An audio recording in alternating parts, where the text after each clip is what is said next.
There wasn't like a car accident or sports injury. It was just... Oh, lots of it. I mean, okay. a 600-pound squat is what set it off. Oh, that's right. You told me about that. Yeah. How old were you then when you did that? The squat? Yeah.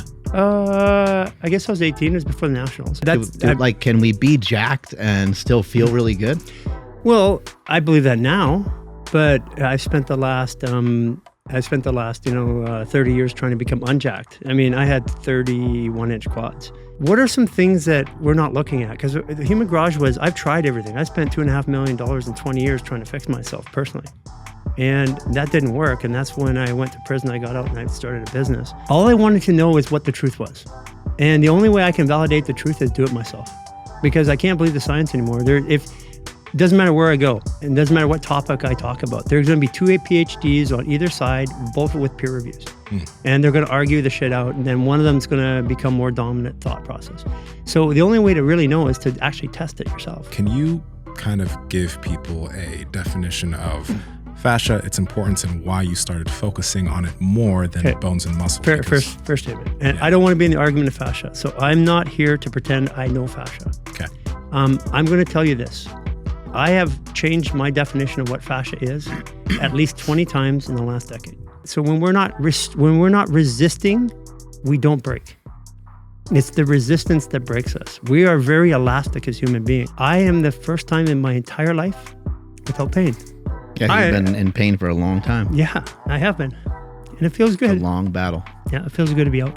Cal Dietz was somebody that pointed this out. He's a strength coach that's world renowned. And he said, when you get to the right people, they'll say, I don't know. I don't know. Or they'd say, I'd like to change my answer. And that's kind of what you were going on about. I change my answers all the time. With fascia, you're like, it just kind of keeps changing. You know, I wrote it down, and by the time I write it down, I got to go back and start to rewrite it again. So this is a scoliosis that it's on. I'm always thinking whenever I see these graphs on the internet, I'm always thinking like a giant dick is going to be. It happens every time. Like, oh, look at this X-ray, and you're like, come on, like how many times I got to fall for this? Well, that is a penis coming up here. Yeah. I see. I knew it was inserted in there somewhere.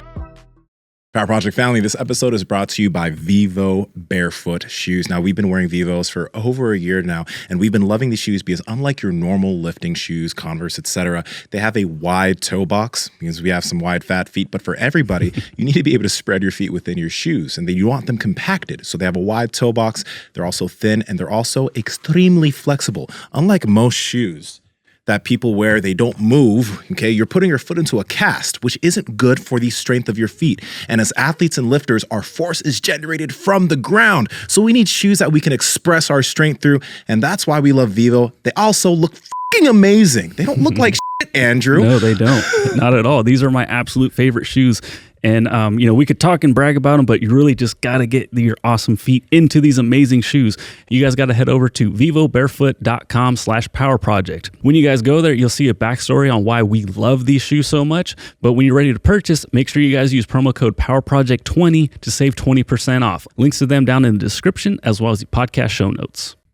So you guys take it wherever you want to go. I'm okay with it, but I know what I can and can't say. Yeah. So if you want to poke around it, we can poke around it. But I'll say, look, there's chemicals in your sky, there's chemicals in your food, there's chemicals all around us that we weren't meant to be. One of those is barium. Barium depletes the body's silica. Our silica, we're made out of 70% water, 25% silica, and sand, basically. And we're going to show a demo of that. We're going to show sand. And we're going to show what the body made up in components. And we're going to say, what does frequency do to water? What does it do to sand? Now, we're just water and sand with bacteria and viruses. So what does it do to us? That's really the message we want to get across. Gotcha. Yeah. Yeah, I'd be so down to start there. We already started. Okay. Yeah. Just wanted to make sure. Just leave all that in. I think it's all good. Yeah.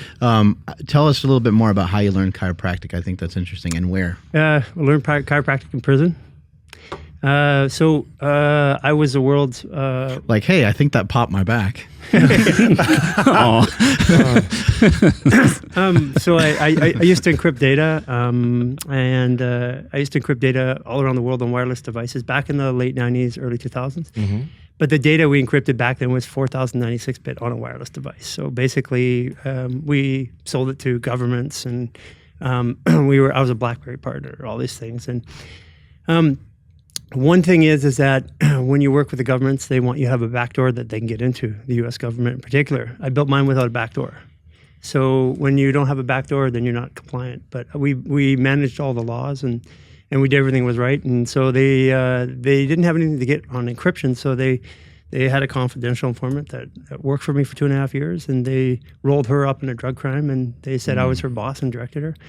And when you're a Canadian and you're as well as American and you're in the States, it messes with things like when you do federals, it messes with things like. Can you be Canadian and American at the same time? Where were you born? I was born in Canada, but my parents are, so I have 2 passports. Nice.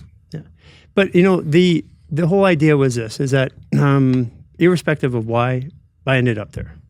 And I spent 27 months, 17 months in and out of solitary and then a control hold. I was in so much pain because I'd spent 30 years in pain, or 20 years in pain. 10 years in the clinic, I got rid of my pain, but if I left the clinic, I was in pain again. So it wasn't, that's why I knew that something else had to happen. There had to be a different answer. So I was literally in the cell crying in pain, level 9, 10 pain, trying to go to sleep. I couldn't go to sleep, and you're sleeping on concrete. It's kind of like a systemic pain, or like specific, like my back really hurts. My neck and my back were out, and I was, and I've been dealing with this I was in a 4 to 6 pain for 10 years and a 6 to 9 pain for 10 years. There wasn't like a car accident or sports injury. It was just. Oh, lots of it. I mean, a 600-pound squat is what set it off. Oh, that's right. You told me about that. Yeah. How old were you then when you did that? The squat? Yeah. I guess I was 18. It was before the national. So. Okay. Yeah. Wow. 600-pound squat at 18 years old. That is insane. We got pictures. I mean, wow. I was a big dude. I was like, If you have those, Andrew, you should pull those up. Yeah, you were doing some bodybuilding. You were pretty deep into it. Yeah, I was like you. I started at 12 years old, but I started because I was a big kid. I mean, I'm not that big now. I'm only like a little over 6 feet, but I was 5 foot. I was 5'9.5". That's amazing, right there. This was when you were 19, right? Yeah, 19. That was at the JMC National. So, jeez, man. Andrew zooming in. Jesus Christ. Couldn't help it. I had to zoom in and go down. Oh, wow. Wait a second. Great legs and great upper body. Like, yeah, it's usually people only have one. Yeah, but you see, there's the package is pretty small there. I think. Man, you're meaty enough. You're good. On bigger people, it looks smaller. That's my excuse. Thick legs, right? Yeah. As I've lost weight, I definitely have become bigger. Yeah, there is some truth to that. Yeah, but you also said when you were like, you lifted normally until you're 18, that you chose to hop on a little bit of stuff when you were 19, right? Yeah. So what happened was I trained, but I was going to go to the nationals, and I was still a junior, and which was really, really nice because I could compete at some of the shows. I competed junior and senior at the same time because there's no age limit for senior, just junior, and so I was getting experience, and I went to the Westerns in Canada, and I realized that these guys had a little bit of an edge on me, and so I went back and that year I cycled through, and so this one was cycled. But if you show a picture before, there's a color one where from before where I wasn't juicing then, and so I really only juiced for about 11 months. That was at the nationals. Still jacked. That was the nationals. But there's another photo there. So what happened was that I was on this I was at the stage watching, and I realized that I'm going up against some big guys, and they had an edge on me. And back then, remember, this is the 80s, so we didn't have pre-workouts, we didn't have all the tools we have today. We had egg ablum was the first protein powder we had, and desiccated liver, and basically steroids. And so I ate a lot of desiccated liver, ate a lot of egg ablum, but I believe that we were the original biohackers as the bodybuilders, because we were trying to do something with the body. Keto diets and stuff like that for prep for contests and things like that were pretty common. Yeah, and I was one of the earlier ones who decided to stay around my weight. So I stayed around my weight. I was staying. I was like that show was 217. But I would only go up to 230. So I was in that stage, people were going to 280 and coming down to 230. And so the idea is to stay a little bit leaner all year round. And then when we got to the show, what I did was I weighed in on that show at 199. And I, carb, it's pretty common now. dried out my skin, sodium loaded, potassium loaded, ate my carbs without any water, and then loaded the carbs with water the night before. Looked great on the show, but that night I looked like I'd never worked out before. Just kind of puffed out. And so I practiced that timing several times before the nationals, and I just got it right on the money. And we were the original bodybuilders were the original biohackers. And, you know, I was a biohacker when I was early, but I started figuring out that all this hacking was causing me problems. And because I was doing too many things to my body, and I couldn't determine what was working and what wasn't after a time. I had ideas or beliefs, but you get it 2 or 3 years in later, and you realize, oh, it wasn't that. It was something else. Like, it was something else that was pushing. Some of the intensity and the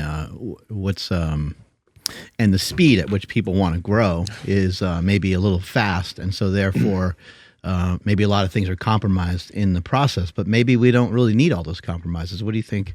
Yeah, like, can we be jacked and still feel really good? Well, I believe that now, but I've spent the last 30 years trying to become unjacked. I mean, I had 31-inch quads. So, so with a 31-inch quads, no pants fit. And then I went into profession and business, wore suits. So I bought, 3 pairs of pants for every suit. And you're wearing nice suits. I mean, everything was expensive as a bodybuilder, right? Yeah. And so finally, actually, when I went to prison was when I lost the mass in my legs and stuff like that, just through the fear and the malnutrition and all the other shit. And that was actually the turning point for me, because I think I'd created this image that I'd lived on. And when you're a big guy and you walk through a crowd, everybody moves out of your way. But I knew the day I wasn't a big guy anyway, because I walked through a crowd, people would bump at me. And it's like, whoa, something changed. That means the outside world saw me differently, right? Yeah. And but we were the original biohackers, and what we did is we did anything and everything. Back then we didn't have the internet, so we had these little handwritten manuals, and we had these little printed manuals that we would buy. Bodybuilders would trade them, and literally they would typewrite it out and copy it. You order them from some guy sketchy. You put cash in the mail and you get it. But that's how we traded information, and that's why it was also so slow to understand the changes in the human body, because we didn't have the feedback mechanisms that we do today. You also said that when you hopped on steroids, it made you angry, or like you mentioned you became angrier, but were you already kind of an angry person before you did that? I would consider myself happy. Yeah. But then again, an angry person doesn't think they're angry anyway. So, so reality thinking back right now is I don't really know. I mean, the anger didn't come up because of the steroids. The steroids revealed the anger that was already there. So, I had a pretty traumatic childhood in a lot of different ways. Mother left early. I grew up in northern Canada, a place called Fort McMurray. 50 below in the winter, 50 above in the summer. Sorry, 50. That's about 100 for you guys. Damn, that's fucking range. Yeah, I mean, as a kid, I mean, my parents moved me up there in the 3rd grade, and I'm like, at some point, even at 3rd grade, I knew that this was like child abuse, right? Moving a child to that, we would have. You could take a bottle of water. You could put it. There's guys that do this now on TikTok. I said they'll actually stick it out the window of their car, and it goes freezes right in their hand. I've seen that before. before. Yeah. Wow. Yeah. Is that area a little like homesteady? Like most of the people try to like live off of their land type thing? No, there's that oil town. It's two-thirds. The second largest oil supply in the world is in Fort McMurray, Alberta. Most Americans don't know that because we think our oil comes from the Middle East, a whole other topic. But basically, I think it's 290 billion barrels they have up there, and they mine it out of the tar, out of the sand. It's like prehistoric stuff, and it's a dirty place. The entire town has a smell of bitumen. So it's like you don't know, pigs don't know pigs stink. So I didn't know I stunk. I grew up like that. And then, I come into other places and people are, what's wrong with you? But I'm a kid. And it's in your clothes, it's in everything. So, but it was a place where people had a lot of money, because in the 70s, like a mechanic was making 150 to 200 grand a year. Damn. Yeah, like a mechanic. So my father did taxes up there. If we did taxes, 50,000 people in the town, we did about 35,000 of them. So I grew up doing tax returns, the child labor again. That's what they brought me up there for. They brought me up there. My dad, he's still alive. Thanks, Dad, for all the child labor. You learned how to work. Right. Yeah. My son has done some of that with my dad. Mm-hmm. Yeah. I mean, it's like it was a great experience. But my mom kept leaving at the time, and I can say a lot of stuff now because she's passed. Actually, I told her all this stuff before she passed, so it was kind of cool. I got the chance to. So I had a lot of abandonment issues. I was in a roughneck town. I mean, I started going to bars when I was like 15 years old. Wow. Because up there the drinking age is only a mild suggestion, right? And also back to the point, I was a big kid. I was like 5'9"3/4 in grade 6. But what happened is that I was the biggest kid by far. I was like the towering kid, but I stopped growing. And so like good examples I played center in basketball all the way up until grade 11, and then I got cut from the team. But it never taught me to play another position. So now my and we have very few team sports in a small town like that. So now what am I going to do? And now everybody's bigger than me because they're growing up past me. So I started working out. And it was really 12, 13 years old. I started playing around with it, but I got really serious in grade 9. Because grade 9, I could see them coming in grade 10. And I loved everybody. I was a big kid. I was happy and fun and stuff like that. So they would beat on me, chase me home. I was the kid that was bullied on, but it was these little kids bullying me, packs of them, like wild dogs. Jeez. So you learned some chiropractic in prison, and how'd you get into like really wanting to help and work on people like more once you got out? I don't think I wanted to help people at the first. I think I just wanted to help myself, to be honest. You said you kind of need, like in prison, you kind of needed it because people wanted to get your help because they were also in pain, right? That's what actually, the interesting thing is when I found out that when people are in pain or dysfunction in the body is you're completely safe environment. When there's economies inside prisons, right? And one of the most rich economies is to be the doctor, the guy who can get people out of pain. So that's how I made my way. And then I got to picture like somebody wanting like beat your ass, and you're like, wait, I can fix your neck. I can get all the tension out of your neck right now, right where that tattoo is. I can help you with that. What's interesting is who I was in with, and who I became friends with. I got to talk to people that you've heard about in magazines and stuff like that over time, and I got to help them out. And then what confused me? I don't want to go too far in this, but what confused me is they were so nice. And this one kid who was in there for he got a life sentence plus 380 years just to make sure in case he beat it. But they were so nice. He's like, hey, how's your family? How's your kids? Hey, come on in over here. Can I ask what he was in for? Because life in 380, that sounds like he did some wild shit. Oh, gang stuff. It's all California, Southern California gangs. So yeah, he was an executioner for one of the gangs. I won't say who. Okay. Yeah, so I just got to meet a bunch of people, and I realized that a lot of the intelligence was actually there because they were people fighting against the system. And ironically, that's what I'd spent my whole life fighting against the system, taxes, and then early on in telecom to get people around telecom, and then encryption and stuff like that. So I was always I had this hero complex where I wanted to help people and save people, but when I was in pain, to be honest with you, when you're in pain, you just want to get out of pain.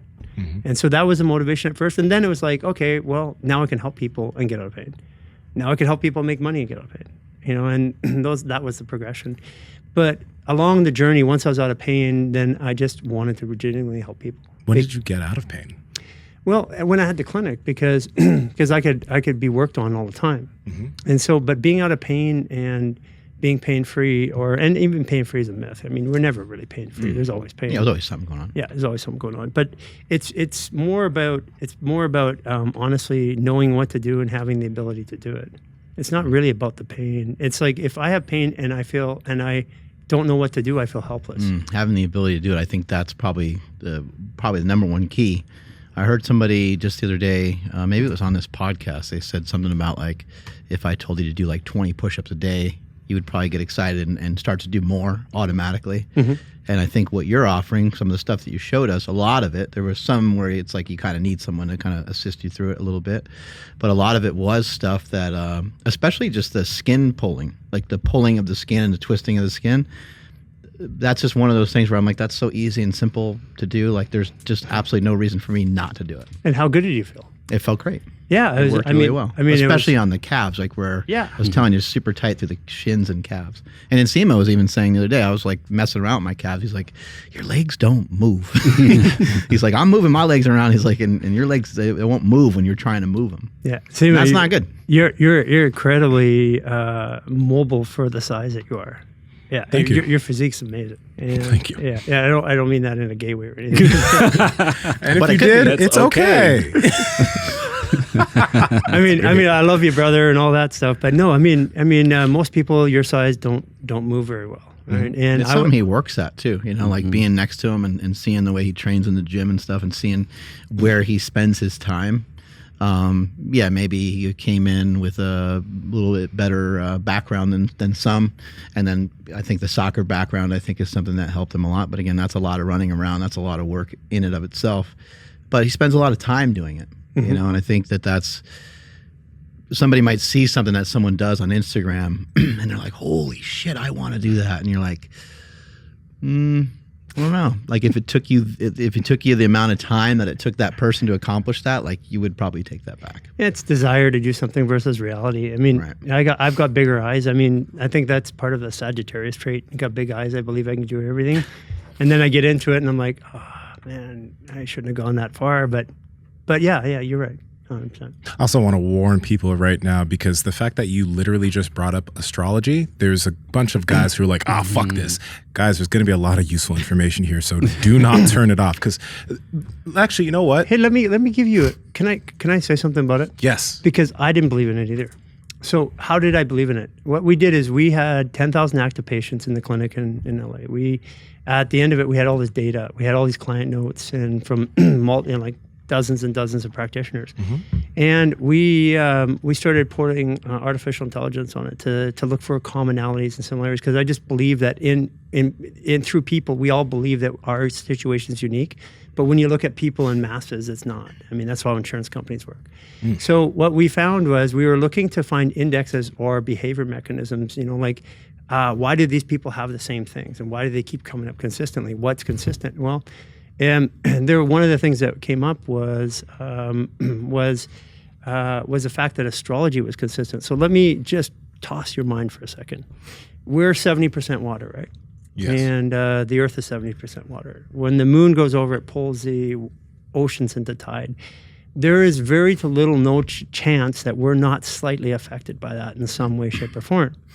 And then to be more specific is we're outside of the water all through your body. Where is water held like a storage tank in your body?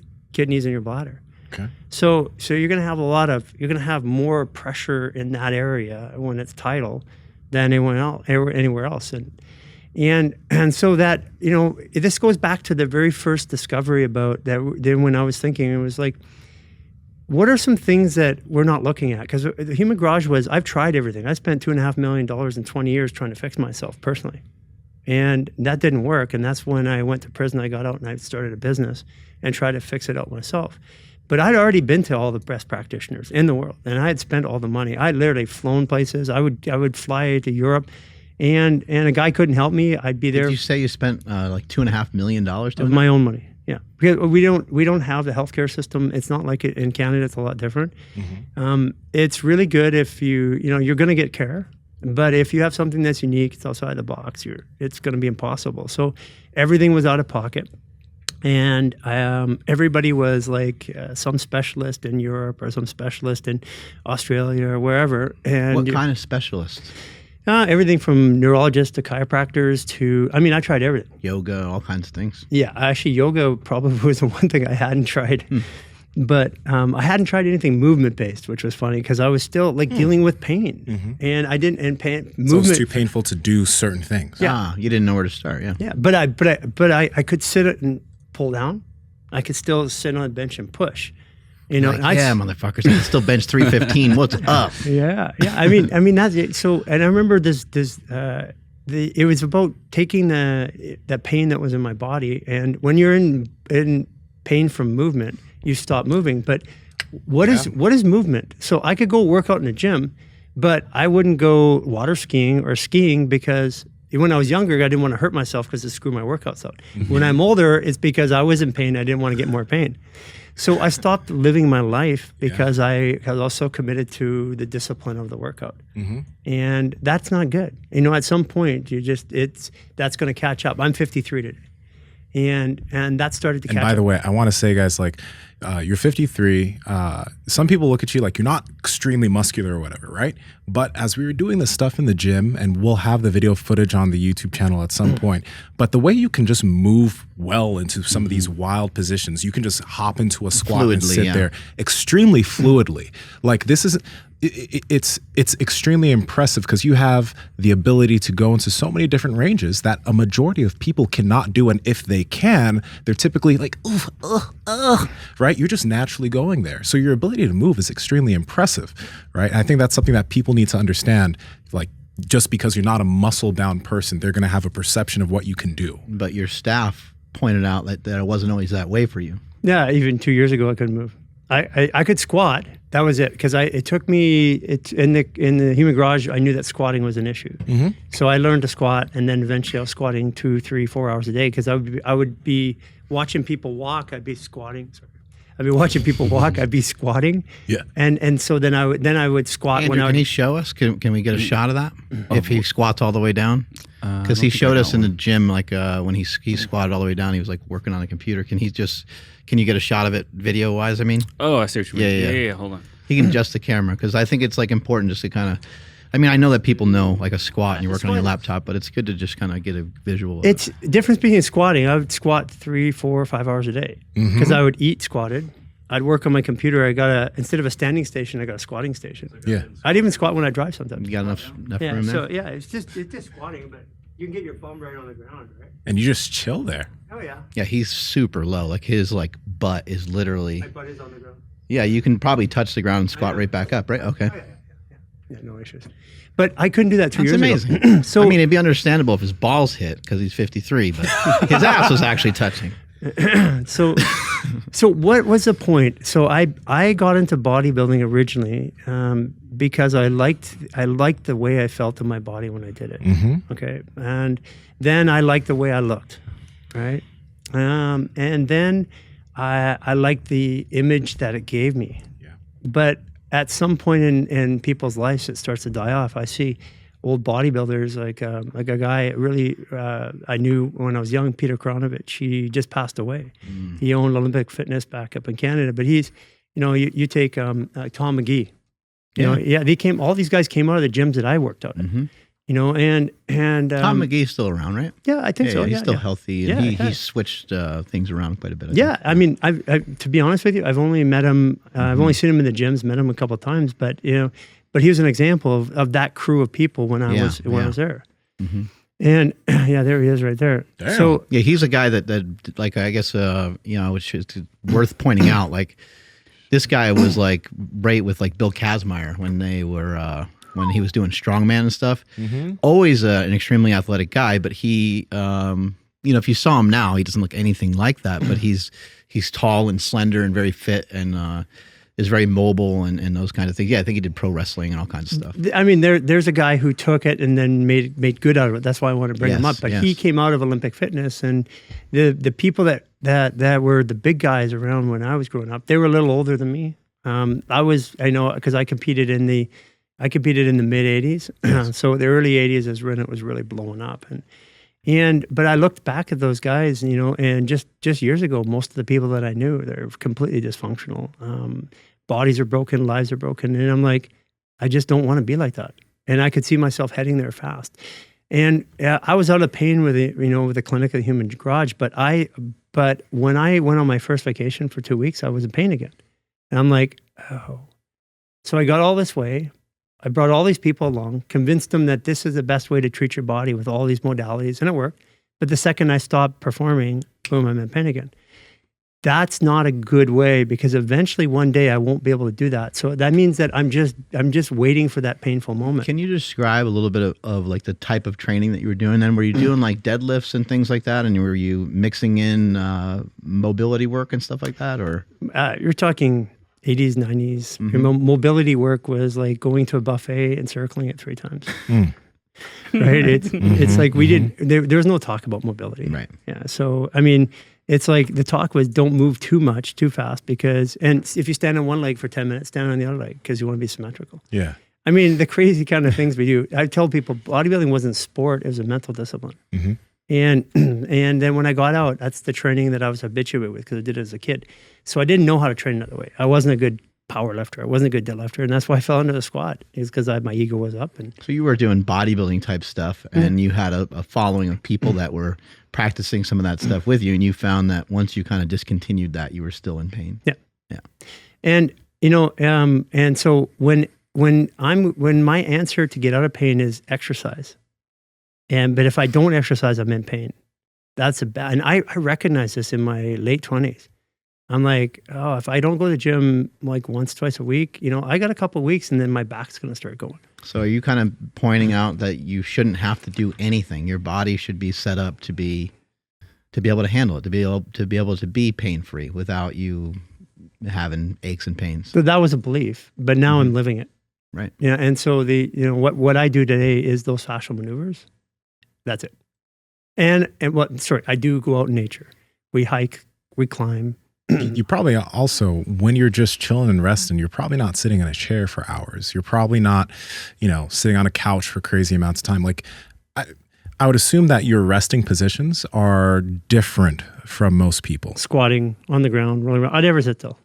I'm always moving. So I'm the guy that, you see me in a restaurant, I'll be going, how should we do this? Because I'm always looking. So for me, is to understand the body in a new way takes, it meant I have to disconnect with everything that I understood the body, the paradigms. And there's a lot of paradigms, a lot of beliefs about how the body works. And at the end of it, here I am in the clinical side, and I'm not a doctor, first of all, but I practice at a high level, and I know a lot about what's going on because I took some of the best doctors, worked alongside them. Here's what artificial intelligence told me, is that and what I noticed is that, at least at Human Garage, is that basically when you really look, you think that we're doing a lot of different stuff, but really they do 15 to 20 things is what they see, treat, and diagnose 80% of the time. So if you understand why that person came in, what it looks like, what you did and what worked, that's actually the practice of medicine. The knowledge of medicine was, I went to school, I got a degree in nutrition, become a doctor, whatever, the chiropractor. But then when you get into practice is when you really learn. So I learned the practice of healthcare, not the education of healthcare, which is very, very different. And it's like that in every industry. You go to work and you become an MBA, and they go to work and then you really learn how to work. And so education and experience has been disconnected. We weren't brought up like this. This has only been around for the last 100 years. And that's part of the education system, which is actually called the Dung Gang education system. So our education system today was brought over by China for the Industrial Revolution. It was to separate the children from the parents as long as possible so you can indoctrinate them into a set of beliefs. And this is the reality of the world we live in. And you see it because here's one thing that's interesting. I just found out that my grandfather was actually a published author in his youth. We have this unpublished book that he wrote, and it was his experience coming to America coming to Canada at 14 years old. From where? From England. From England, okay. Starting his new life, not with his parents. He's there learning about money, talking about buying food, and talking about what he's learning. And I'm like, first of all, it was written so eloquently. I mean, I could barely read it. It was so eloquently written. Because we're used to reading short text and stuff like that. And I had to take 4 or 5. Matter of fact, I had to get Cynthia to read it to me because it just was, we've lost. That must have been amazing. It is. As a matter of fact, the more It's been incredible to read that. It was. Yeah. Because I'm saying a 14-year-old, I mean, I'm looking around at 28, 29, 30-year-olds who don't know how to manage this stuff. And it's a 14-year-old learning and describing his experience, but the elegance in which he did it, the communication levels. And today it's a LOL, BRB, GTFO. And so we've lost. So the education system has been dumbed down and consistently over years. But here's what we think: it's the best in the world. Yeah, but have them read one of the old classic novels. Somebody coming out of university today, it's hard for them to do that. Yeah, and I'm not beating everybody up. There's lots of smart people. I'm just saying, and there's lots of geniuses that work their way through. I'm just saying the generalized population. And so things have been shifted in the way that we perceive things in the world. Things have changed, and we've had to adapt. But adaptation over time, we don't notice.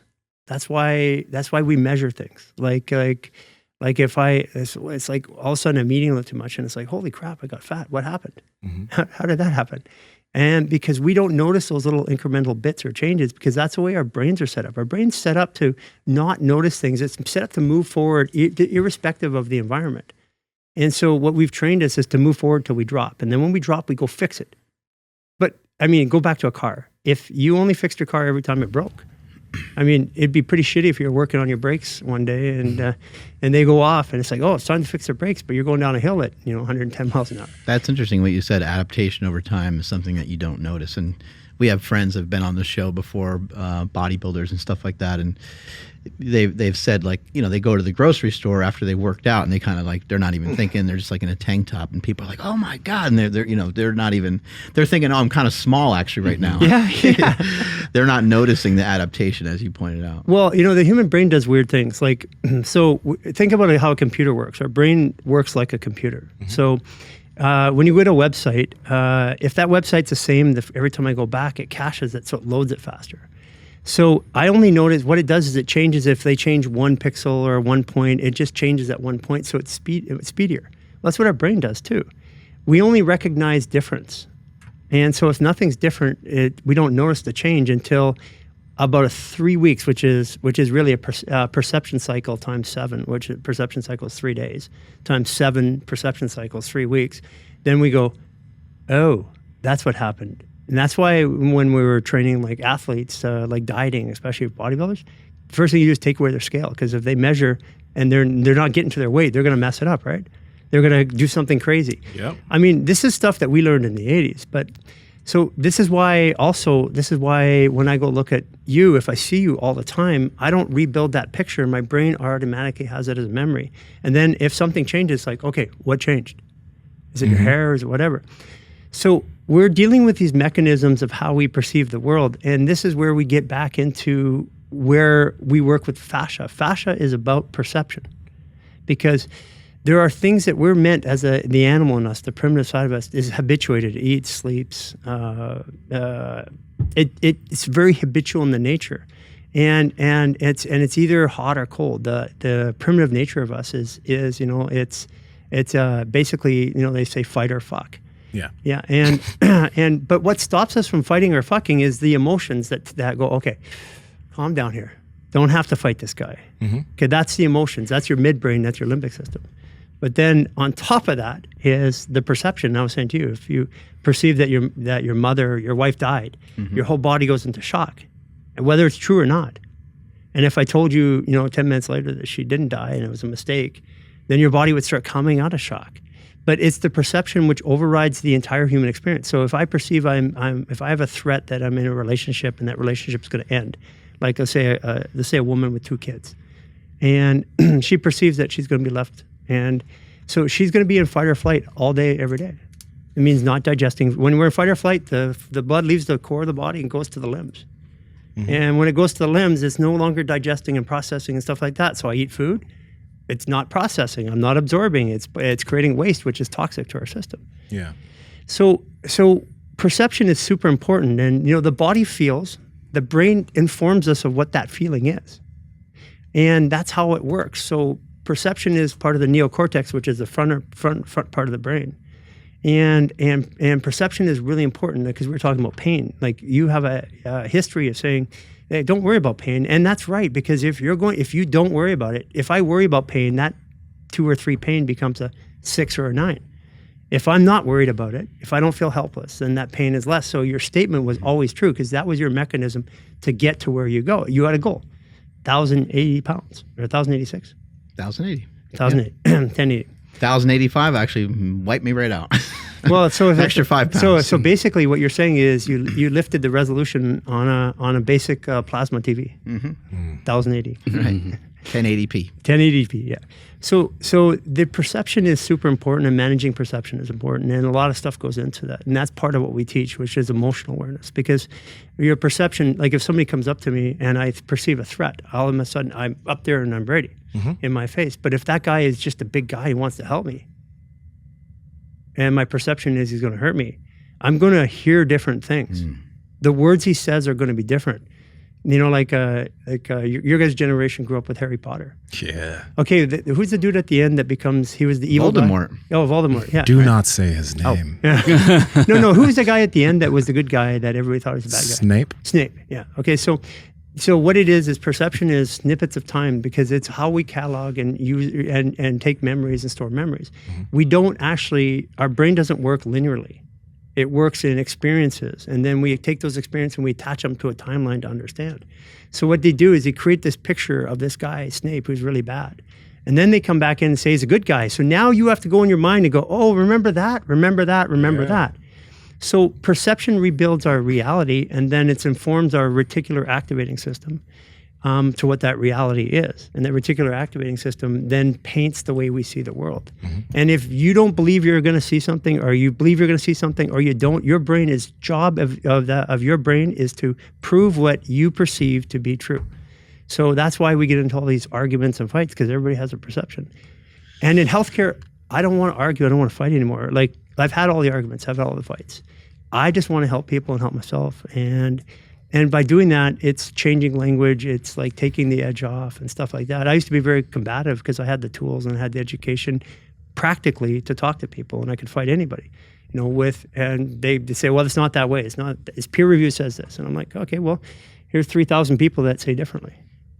Yep. So where do we stop? And it's really just it's really big. It's just a big dick fest. Everybody's just swinging their dicks trying to prove that they're right.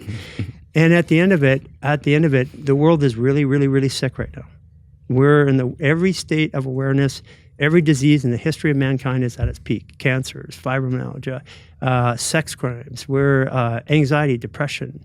So if you can, and I'm open to it, if you can tell me something in where we're doing better as humans right now than we were, let's say, 50 years ago or 100 years ago, I'll be open to hearing it. But usually, I've looked at this and I've looked at the stats. The one thing people say is we're living longer. And that's not true anymore. It's just that 13 years ago, they took infant mortality out of the stat pool. And so it looks like we are. It's actually slowing down the rate. But here's one thing I noticed. When I went into practice I guess it was about 12 years ago, here's a basic kind of thing. These are anecdotal things. Like an 80-year-old generally moved. Today, an 80-year-old generally doesn't move. And so if we forget about the science and all that, we just forget about what science is, what's happening with people, and we look around, we get a much different story. You know, that, and what is it in science right now that we're saying, or in the world that we're saying, this is exactly the way it should be, that we're going to look back at in 10 or 20 years and say, that was freaking stupid. Like when I grew up in, like, say, northern Canada, lots of mosquitoes, like they're like clouds. Like they could literally cover the sun. And so we sprayed DEET on the side of the road. And as a kid, we used to run behind it and play in the fog. Oh, no. Well, yeah, because it was safe. Yeah. And then, you go back 50 years earlier, and 4 out of doctors recommended Camel cigarettes because it's a healthy lifestyle. So, and, if you had an ulcer, back 35 years ago, it was like because your life is too stressful, not because of a bacteria. And so that means you stop work, you can't do anything, you don't go out, It's like we make all these decisions in our world. And so I ask myself every day, what am I doing today that I'm going to look back at 10 or 20 years and say that was fucking stupid? And that's the way I live my life. Because I've now, like I said, I'm just at the age where I'm old enough now to have looked back and say that was stupid enough times that I don't want to do it anymore. And one of those things was the way I trained, the way I ate, the way I lived my life. How'd you figure out that was stupid? Well, you look back at it and you cause pain. It hurt somebody. It hurt me. How'd you stumble upon like fascia and stuff like that? Like, how'd you stumble upon finding other means of movement, I guess? Okay, so the first, Human Garage wasn't the first out the door. It was a Rubenstein Center. Dr. David Rubenstein, PhD, brilliant guy. He was the grandfather of neuromuscular calibration. He was a trainer, one of the first trainers certified by UCLA. Personal trainers, back before there were personal trainers, like in the 80s. And the guy just found this way of using slow motion movement to adjust mechanics, which is now, I wrote an article called Pain and Dysfunction, or Dysfunctional Movement, it doesn't matter. Yeah, it's dysfunctional movement in adulthood, basically. Mm-hmm. And I compared all the different movement patterns that we're using, because right now there's a lot of people putting patterns on to feel better. Like, I'm going to change this pattern and change that pattern. Yeah. And it works until you stop doing it. And then the pattern unwinds, and then everything, because the body, we are meant to habituate everything that we do. We're creatures of habit. We think that we're making conscious decisions, but the majority, 90% of the stuff we do every day is habitual. And we just believe that we're informed.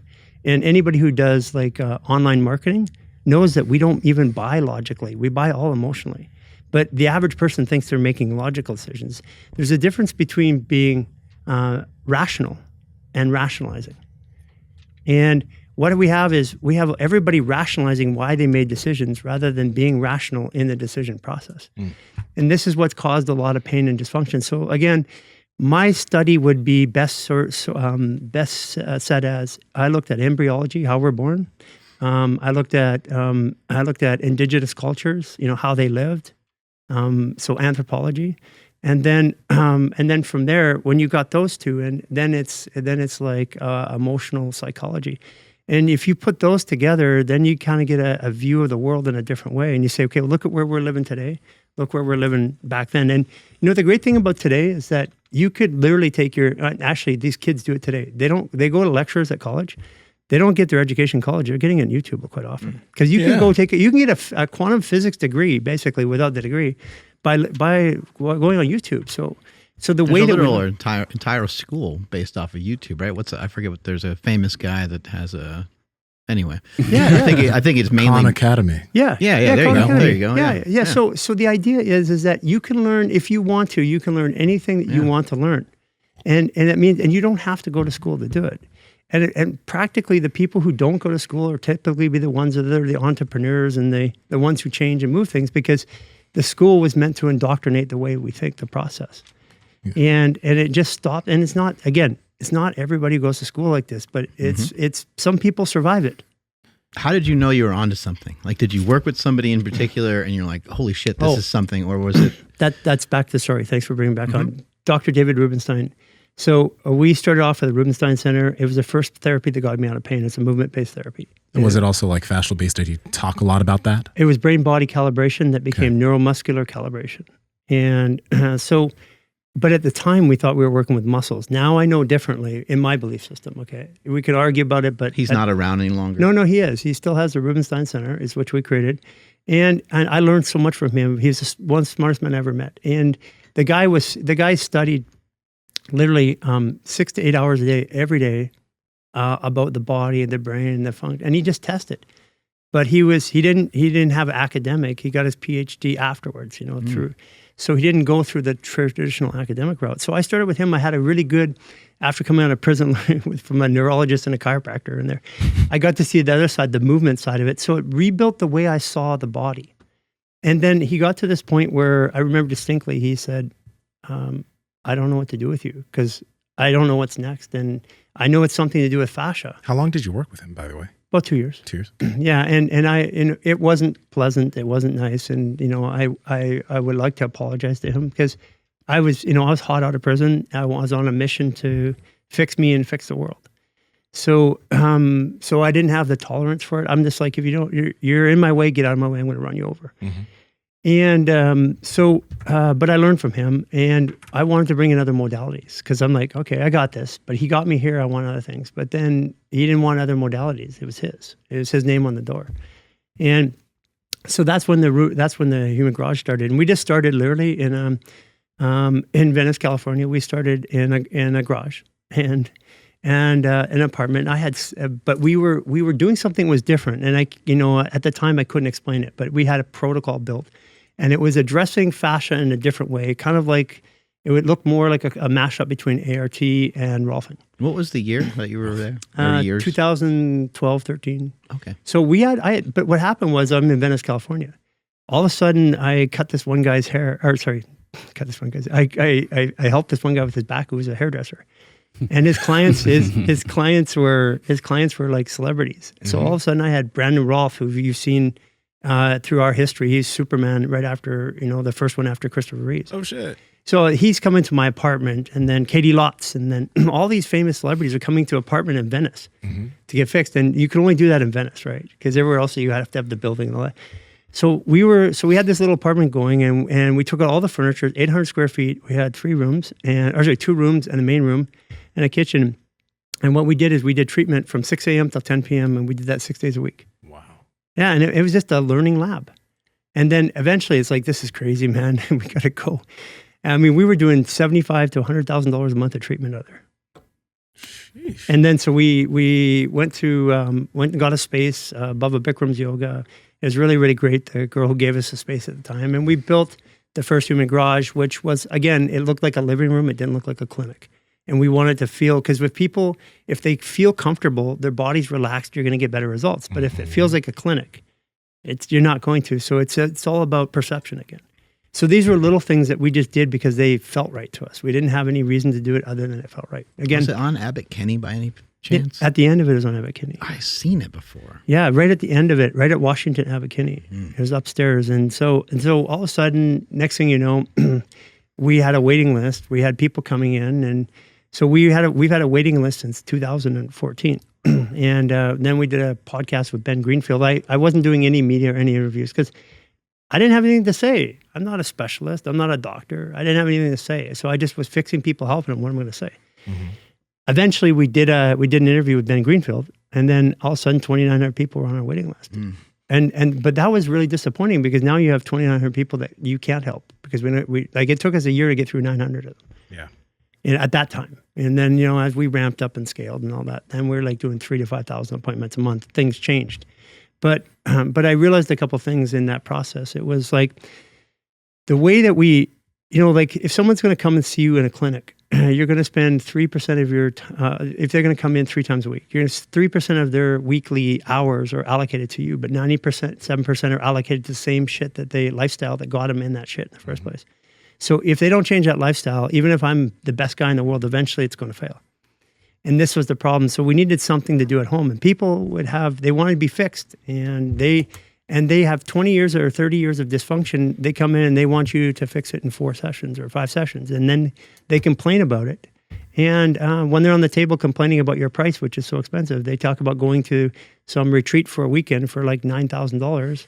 And they paid you $3,000 for 12 weeks of your time, which was, 24 hours, right, of managed time. And I just thought that the scales were wrong. People did, and what dawned on me is people generally don't like to pay to fix stuff, but they like to pay to perform. So they'll pay anything to perform and nothing to fix. And so again, this is all psychology, and we had to get people off of that psychology because that was the problem. We want people, if you like working out, we were talking about it, if you do a little bit every day, like how did you get to that squat? You didn't just, come in 3 times a week. You did a little bit every day. And the people that are even doing a little bit every day in their performance life, they don't want to apply that same philosophy to their healing life. That's where the problem goes. So this is actually, I want to ask you this real quick because before you were mentioning how you were exercising and you were lifting and then you went on vacation, you got back into pain because you stopped doing it. Now, it makes a lot of sense that you probably want some type of practice that you can do on a daily basis. Even if you're a gym goer, you want something else outside of that because if there ever comes a time that you don't have a gym and that's the only thing you got, well, if that's the only place where you do some type of variable movement, then when you don't have it and when you're not doing it, of course you're going to end up in pain. But with everything that we're doing and we talk about, you're never going to stop doing it. Like there's no way, like with the stuff that you've shown us, you want people to be doing some of those practices on a daily basis up until the time that they die, because you don't want them to, they do it, they feel good, and then they stop doing it for weeks or months. If they stop doing it, they're probably going to, my assumption, and maybe I'm wrong, is that they're probably going to end up in pain again. So with these practices, isn't the goal to build something that you can do and not stop? Like there's such a low barrier of entry that you can keep doing it, right? Right. So that's why these are simple practices. There's things that can be done in minutes. And Like I'm standing in line at a grocery store. Uh-huh. You know, I'm standing, I'm bending down to pick up something. I'll put my arm over there, go like that. It becomes a movement lifestyle. Incorporated. Right.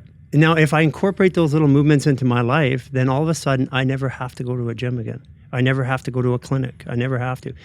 And then if I do it, it's because I want to, and I'm doing it in a completely different spirit, which changes the result. Yeah. Yeah. That makes sense. But like, you know, for a lot of people, the gym is to gain strength, gain muscle. It also allows you to maybe do some type of mobility with load, right? But, you know, a lot of the stuff that we do outside of working out in the gym, we are constantly moving. We've built a habit of moving. We've built a habit of changing our resting positions. These are things that we can do without the gym, which is why even when, I can probably say for each of us, even when we're not in the gym, because you travel all the time and you don't always have a gym, but you're feeling good, right? And you're continuing to feel better even outside of the gym. So it's like these things that we talk about, it's not just like, you know, you go to a chiropractor, you get adjusted, you feel good for a few days, and then he comes back and you have to go to the chiropractor again. Like conceptually, all the things that we talk about should become a part of your lifestyle, despite whatever the fuck it is that you're doing. Yeah, that's right. I mean, we're hardwired to move, and then when we break, we fix. It just doesn't make sense. It's like, so we, like, for example, here's something that's actually true. Like if you get a flu and a fever, you're not sick. Your actually body's technically healing. So that means that if that's my body healing, then what am I healing from? My lifestyle, which was sickness. So it's about just flipping the switch. You talked to me about it during the pandemic. It's about flipping the conversation in my head. It's I want to flip the conversation so that I'm not saying that I'm detoxing when I'm have a flu or have a cold. I would walk in downtown Davis, which is a really nice area to begin with, during the pandemic, and I was like, this is fucking awesome. There's nobody out here. It's just me. It felt great. I mean, it was weird. Weird, but it was good. weird not to smile at people and see people. I like seeing people too, but it was just different. I'm like, I'm just going to enjoy this. This is different. Yeah. Yeah. And so it's really about changing the way we perceive things. Because, I mean, what I said is technically true. It's your body healing yourself. So I had a fundamental belief that the body was designed to heal itself. That's what we're here to talk about really today. And like if you cut yourself and you put a Band-Aid on, does the Band-Aid heal you? No. It's giving it extra space for your body to do something. It's like making it a bit more comfortable. It's like putting a chair under a pillow under you when you sit down. So if the body, and if we like take your liver and it's not in good shape, but we can cut it in half and cut half of out this necrotic liver, and it grows back in 6 months. So my question was, well, if a necrotic liver will go back, when liver being the second most complex organ in the body by any definition, then shouldn't every organ grow back? And why don't they? And how do we know if they do? If I had one removed, am I going back and checking? There's all these things that we just make assumptions about that just don't make sense. And if something doesn't make sense, I can agree that we don't know things and agree that I don't know things, but if I'm interested in it, I'm going to test it, feel it in my body. I'm going to experience it. Like I had this whole belief about, this burgeoning belief about food, because I would put people on diets and I knew they're following the diets, but they didn't have the result. And then why? And then I put some people eating like crap and all that. They got results irrespective. And then I had people that were literally like on their deathbed, had to follow a diet and, wouldn't do it. I mean, it's just so bizarre. So I wanted to prove that, because you've heard the phrase food is medicine, right? So I wanted to prove that. So during the pandemic, Cynthia, Jason, myself, we decided to go on a fast. And so we went on, and we didn't know how long. We just fasted. And we ended up 44 days. No water too, right? No, I did no water for 2 weeks. You did no water for 2 weeks? Yeah. So what happened was, I'll get into that, because when the fascia opens up, it creates a whole different relationship with water. And all I wanted to know is what the truth was. And the only way I can validate the truth is do it myself, because I can't believe the science anymore. It doesn't matter where I go, and it doesn't matter what topic I talk about. There's going to be 2 PhDs on either side, both with peer reviews. And they're going to argue the shit out, and then one of them is going to become more dominant thought process. So the only way to really know is to actually test it yourself. And then I'm back to my bodybuilding days. Here, let's try this. And let's see. I mean, how many stupid things have we done to our bodies over the years? Hey, what happens if we do this? Yeah. And I've had some real ones that are like, holy shit, I'm never going to do that again. Power Project family, how's it going? We talk about sleep all the time on this podcast. That's why we partnered with 8 Sleep mattresses. Now, this mattress is the Tesla of sleep. It's the Tesla of beds. Its technology tracks your heart rate variability. It changes its own temperature based off the way you sleep so that you get better sleep every single night. It is quite literally insane. Check them out. Andrew, how do they get it? Yes, and before I do that, I wanted to let you guys know that you can actually set the bed to wake you up silently. I know that sounds weird, but actually the bed starts vibrating around your head and it doesn't wake up the entire household the way my phone used to do back in the day. So now I just kind of have the bed wake me up silently and it's amazing. You guys got to head over to 8sleep.com/power project. That's EIGHT sleep.com/power project. When you guys go there, you'll see a banner across the top saying that you're going to receive $150 off automatically. So again, that's 8sleep.com/power project to receive $150 off your Pod Pro cover or your Pod Pro cover and mattress combo. Links to them down in the description as well as the podcast show notes. Let's get back to the podcast. Before you go more into what you did with the fasting, can you kind of give people a definition of fascia, its importance, and why you started focusing on it more than bones and muscle? First statement. And I don't want to be in the argument of fascia. So I'm not here to pretend I know fascia. Okay. I'm going to tell you this. I have changed my definition of what fascia is at least 20 times in the last decade. And so at some point, there's just common sense what kicks in and says, okay, I'm never going to really know, and I'm not going to stop wasting my time. Like if you have your cell phone, right? Mm-hmm. Do you know what chip is in it, what provider, what kind of antenna you use? They don't, but you know how to use it. So it's time to stop worrying about what's inside of it and how to program it. What we are is experts at programming the fascia. Yeah. So we have a working definition of fascia. We're rebuilding our site and stuff like that, and we're going to get this a bit more organized. But we have a definition that we use of fascia right now. And what it does is it seeks to explain what we see in real life. Because what happens is at the end of it, we've been working with this therapy that started working, but we had no science to back it up. There is no science to back what we do up. There's results. So right now, what we spent the last 2 years is trying to get a theory as to why it worked, and even then we can't get it.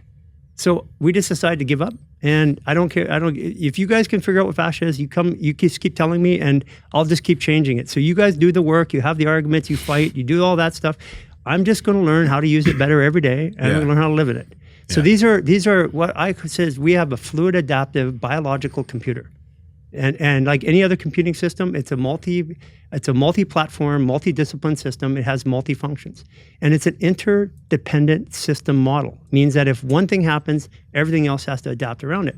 So if we forget about the human body and we just look at mechanics and other things, because what I come from the world of encryption, so I use ciphers or comparisons.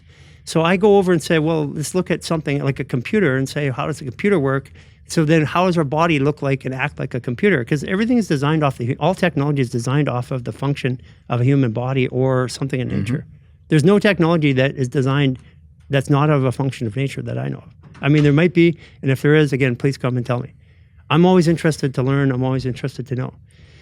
But it's really about, right now, it's like, who gives a shit about the argument anymore? I want to live my life. I want to have fun. I want to move in my body, and I want to show other people how to move. I want to get back in nature, and it's what we're doing right now. We're running around like kids. We're climbing mountains. We're swimming in mountain lakes. I guess a better type of question is, why is it important that people start focusing on what you're talking about in terms of fascia? Okay, so basically, think about it this way. When a baby's born, it's a little ball of plasma. Mm-hmm. We grow in it. So everything grew in that. Yeah. So it's a component of everything, including your bones. So fascia, we are fascia. Everything is fascia. And it covers your organs, covers everything in your body, right? Yeah, absolutely. So it's not covering, it is. The bones, muscles, tissue, none of the bones in the body touch except for the rib cage, the teeth, and ears. So bones cannot be structure. Structure touches. This is structure, nailed together. If we touch, we're in pain. So it's not structured. So then, what is structure and what are bones? Those are the questions, and we covered that yesterday. We have a completely different belief on how bones work and why they work and stuff like that. And we can take 100 little anecdotal tests that'll have you going, whoa, I never thought of it that way. And that's all we want, because if I change your experience and your belief, then you move and have a different result. That's what happened when Roger Bannister broke the 4-minute mile. is that they believed that you couldn't do it. He changed it through a result. Now the whole world believed, and now we have all the scientists saying why it worked. So it's time. It's people like you, and it's people like you that are leading the charge. Science can document why it works, and they can come back and tell us. And I'm okay with that. And they can tell us all they want. And they can tell me I'm wrong too.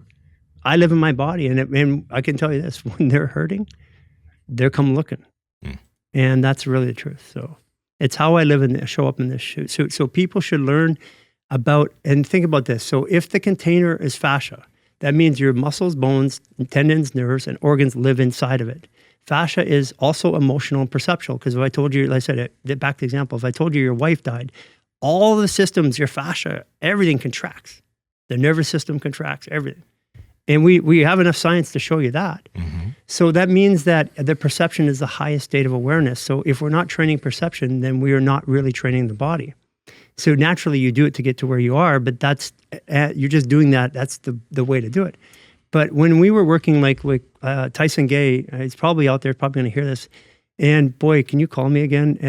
He was one of my favorite athletes ever, and he's the fastest man in the world besides. Why won't that guy come here and teach us how to run? That's the least he could do, right? Hey, Tyson, Mark Bell wants you to run. Yeah, so he's a really incredible athlete. And humble, most humble human being I've ever met. You know, went through a lot of crisis. His daughter was shot outside in Kentucky. It was accidentally. And so we got getting him ready for the 2016 Olympics. This is he just looks fast. Yeah, watch him run. Build, okay, which lane is he in? You'll just see. watch. Yeah, you'll see. Like here he goes.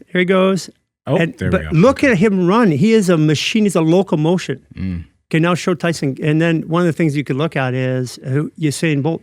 Let's see it one more time. Let's see it again.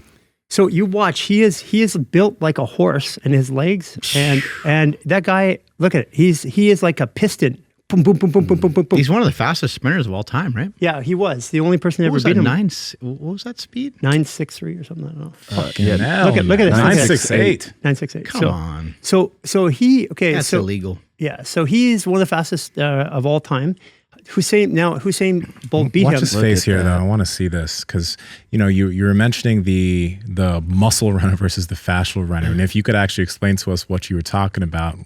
Okay, so watch him do it one more time. The last little bit. That view is a really good. I gotta slow that down. Okay, that looked really good. Yeah. So watch him run.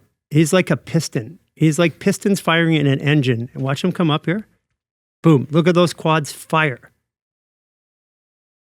That might be some of the best technique I've seen by three guys running right next to each other I've ever seen in my life. Unbelievable. They're pretty similar. Yeah. Now basically that's what I call muscle skeletal running. It's really dominant muscles. One of the things that we had when we came in, he had a cracked metatarsal, and we were changing the way that he positions or runs, like what foot leads and stuff like that, because he had to rebalance the hips. So basically, this guy was just driving as a piston. And then when you watch Usain Bolt run, if you have anything, do you have anything? Do you know how many steps he took by chance? Do you know some of that stuff? No, I would just imagine that Usain Bolt maybe takes a little less. I mean, he's taller. He's 9,000 feet tall. Hey, you watch him walk. He walks like he runs. But he's very he's just so fluid. He looks like he's floating. Yeah, but yeah, he's. But tall. watch Usain Bolt. Usain Bolt is he's going like this. Boom, boom, boom, boom, boom, boom, boom, boom. Usain Bolt is. Yeah. He's looking around. So Usain Bolt is, Tyson is focused. Boom, boom, boom, piston. Boom, boom, boom, boom, boom. Usain is just kind of like this. And so he's the fastest man on the planet running musculoskeletal. Now watch Usain. And I love how Usain plays with people. He looks at them sideways and watch this guy.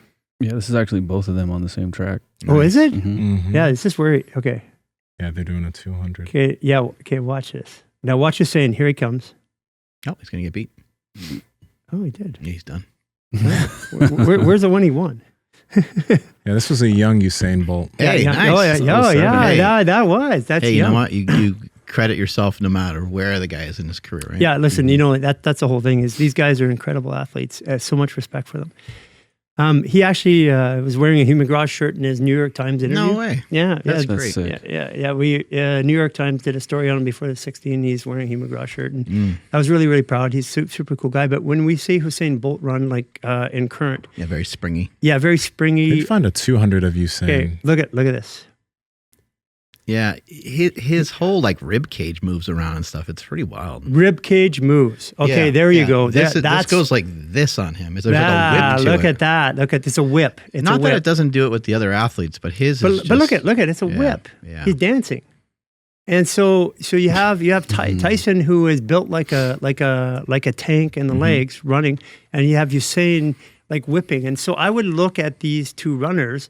And as I started working with fascia, this is an example that got me to understand it a different way. It might, and you can maybe make an argument, like it might be a mistake for someone like Tyson Gates to try to relax too much, because maybe he's got to like do what he's got to do, right? Well, his just like the slingshot. Really, it's tightening up your fascia to get that spring. Yeah.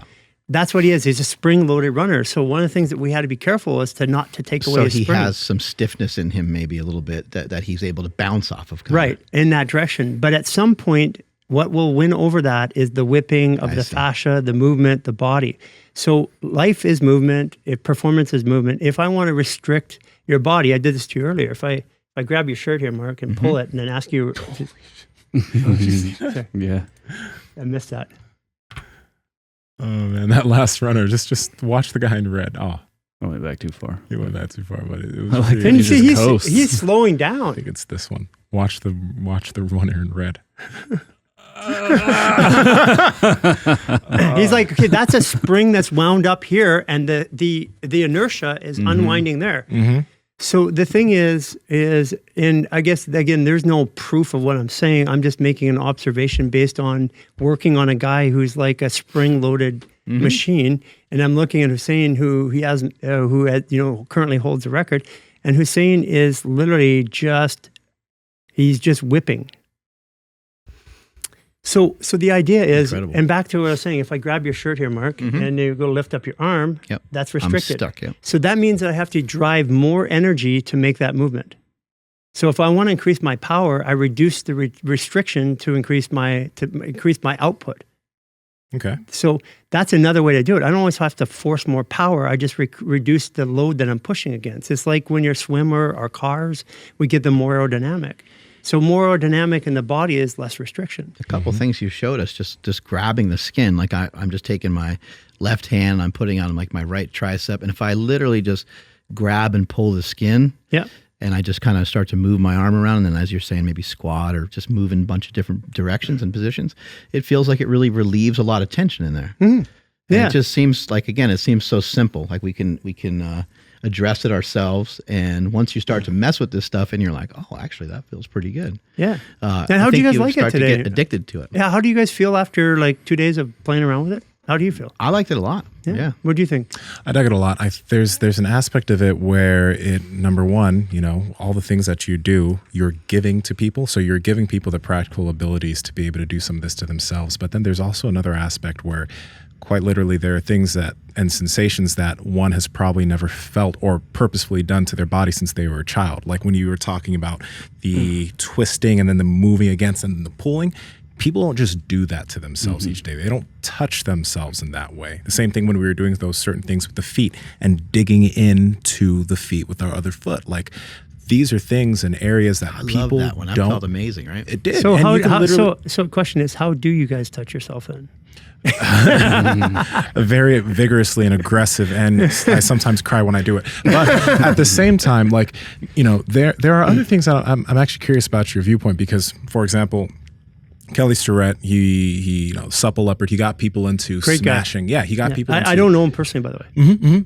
But what he did is he was one of those people who started popularizing smashing, right? And using tools, but also like using other things to just really grind different parts of your body against it to get some myofascial release. And even using a super friend, your buddy. Even using a super friend to do the same thing. And Chris Kadowski also came by and he talked about utilizing tools to smash and get into those things. Now, that's cool, But since there are tools involved, sometimes people have to get certain tools. But I think like these two things work really well together because there are a lot of things that you can do on your own. There are a lot of ways that you can do this just with your body.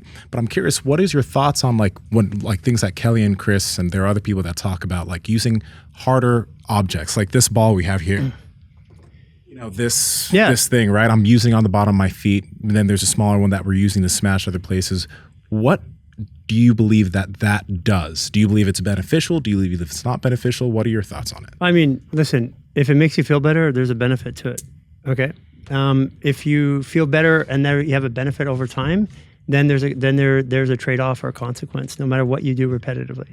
So there are things that work, and when the body's tighter, you need more force initially. That's the thought process. But what we found was in the maneuvers, what we're doing is we're using some, let's just say, innate intelligence of the body, we think. I mean, again, there's no science behind this, so I'm just going to tell you what I believe, okay? So when I, into that totally twisted, right, like this, when I turn, first of all, I'm locking up and restricting my lungs because I'm twisting and restricting my lungs. So the breath, the body has priority matrix. Like I'm gonna breathe before everything else. So my breathing system will override any other tension system in my body, so I can breathe to stay alive. So I feel that we're restricting the lungs because if you do this right now, wrap up, guys, and then twist your body and turn your head, and then feel your lungs. It's a little bit hard at first, and as you breathe, it gets softer. So what it looks like is happening, it looks like because the lungs are restricted and they have first priority, the body's finding a way to accommodate that priority or adapt to it. Because that's an adaptive state. It's not a stress state. The body knows it's not threatening because I'm hugging myself. Like it knows. I mean, if you're twisting my body and I'm not, it's going to start to fight.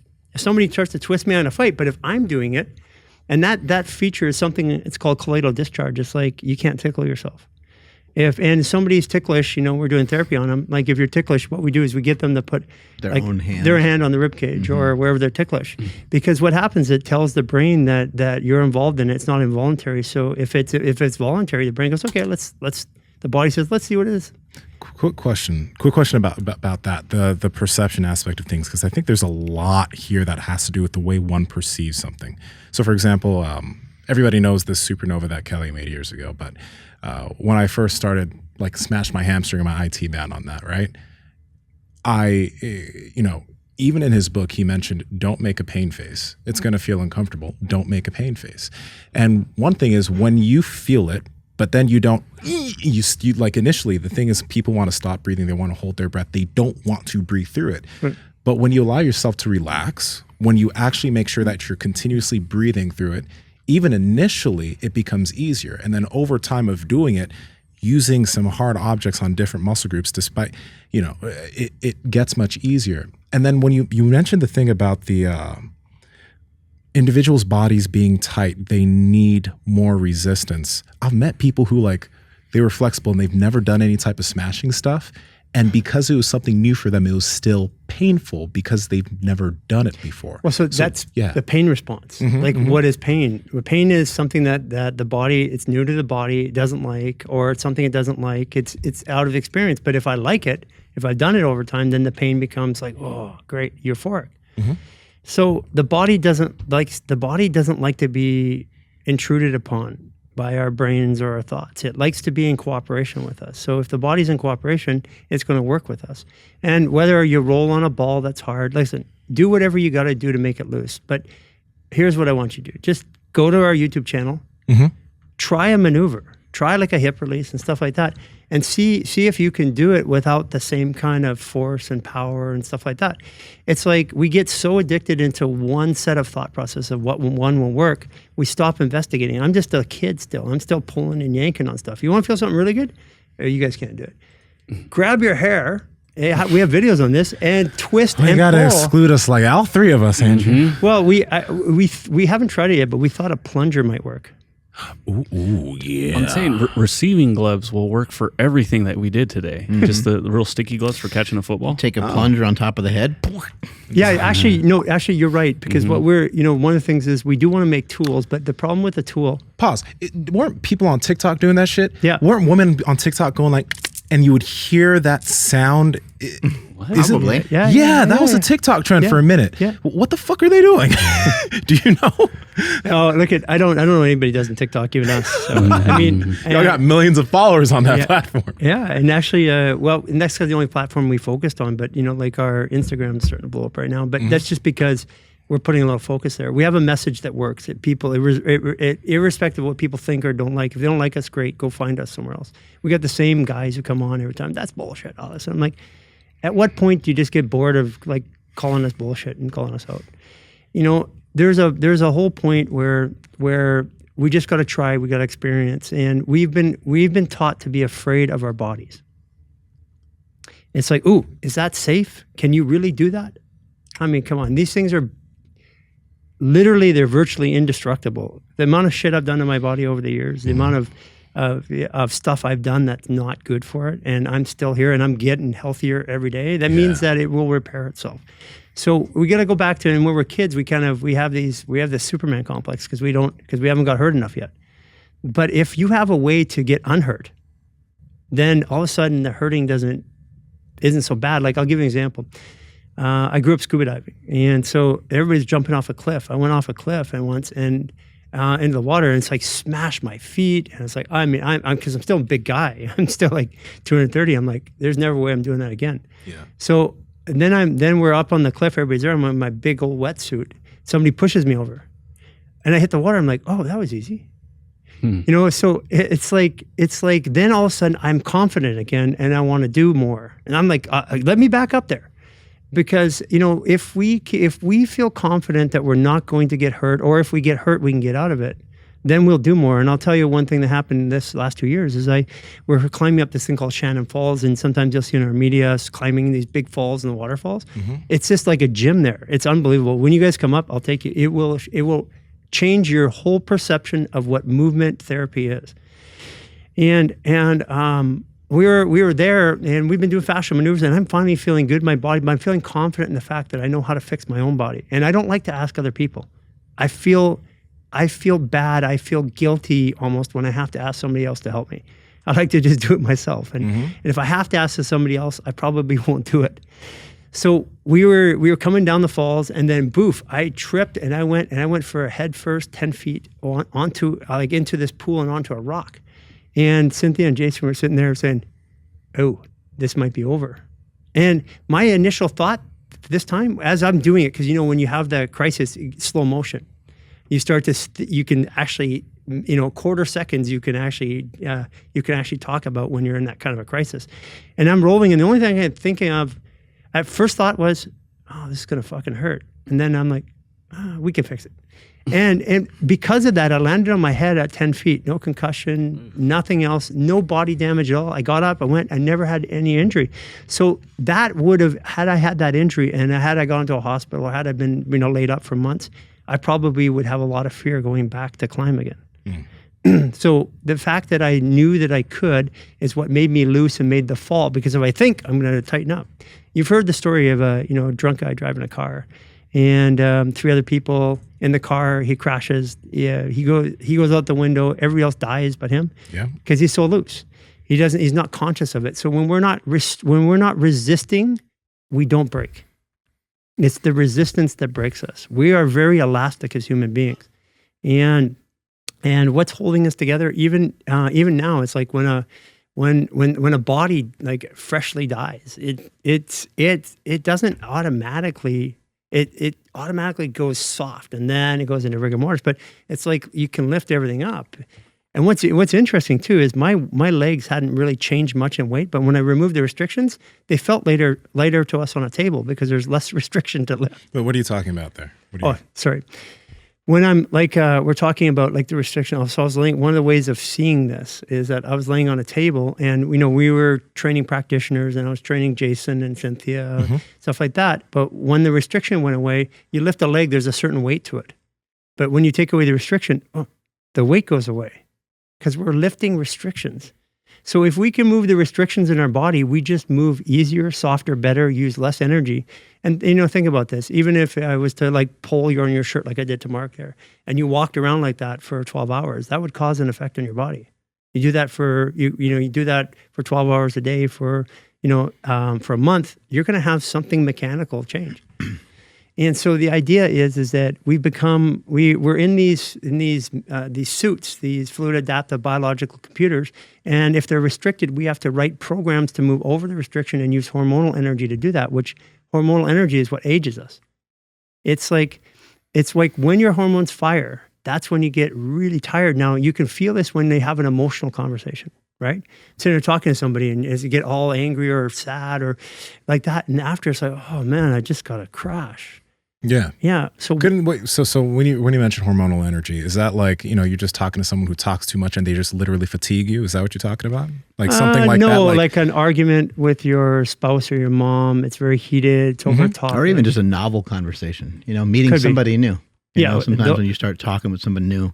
Those are just energy vampires. Yeah. I'm just saying like that can kind of fatigue you, like going to like a trade show or something. Right. And it does. I was only joking, but because you have to think a lot. And, thinking a lot. Yeah. So thinking, it's the emotions, because when I'm thinking, trying to figure something out, you get adrenaline going on and off, and oxytocin, serotonin. It's like a little chemical cocktail your body's producing. But if I have like an emotional situation with a parent or with a child, they're hurting or something like that, it just drains you. Oh yeah. But why is it the emotions draining you? Like I can go run and work all day long, and then one emotional thing and I'm off. This is another part. It's but quick question about that. Wouldn't that just be your perception of it? Because like I've had conversations and stressful conversations with individuals, but like I think that there's a level of, okay, how much are you going to take on to yourself? Like, yeah, you want to be in the conversation relating, et cetera. But like, there's a way that some people perceive stress. And whenever they like, I know people who they're like, oh, if I have a conversation with these people, I go home and I feel so whatever, this, that. And I know other people who have the same types of things and they're good. Right. So I mean, I wonder. Does angry or happy take more energy? They both take the same. Okay. So here's something that's true. So the chemical cocktail, what we have is an experience in our body. Mm-hmm. So adrenaline, anxiety and excitement are the same chemicals. Yes. But your perception tells you which one to go towards. Mm-hmm. Love and anger, same chemicals. Perception tells you which one. Confidence and fear. Right?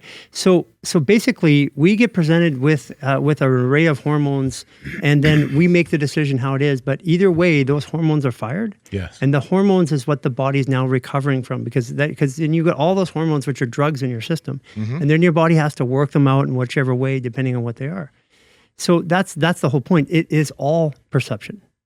And this whole thing about, the one thing I laugh at the most, people like will come in the clinics, they're like busted and they're not walking, and then you get them walking, they're walking fine. They go, but what if it's placebo? And I'm like, no, I get this every day. I'm like, dude, you weren't walking, now you're walking. Do you care? Like, what is it that you're like, and it's not, these are not bad people. They've been taught and fed this line that it's a placebo, it has to be this. It's part of indoctrinating a society into a belief system about how the body works. And the belief system right now is that we're incapable. There's a few people that are capable, and we're beholden to them. Yeah, fuck that, honestly. Yeah, exactly, because here's what it is. Most of those people, like I had 1,500 of some of the world's best practitioners as my own personal clients.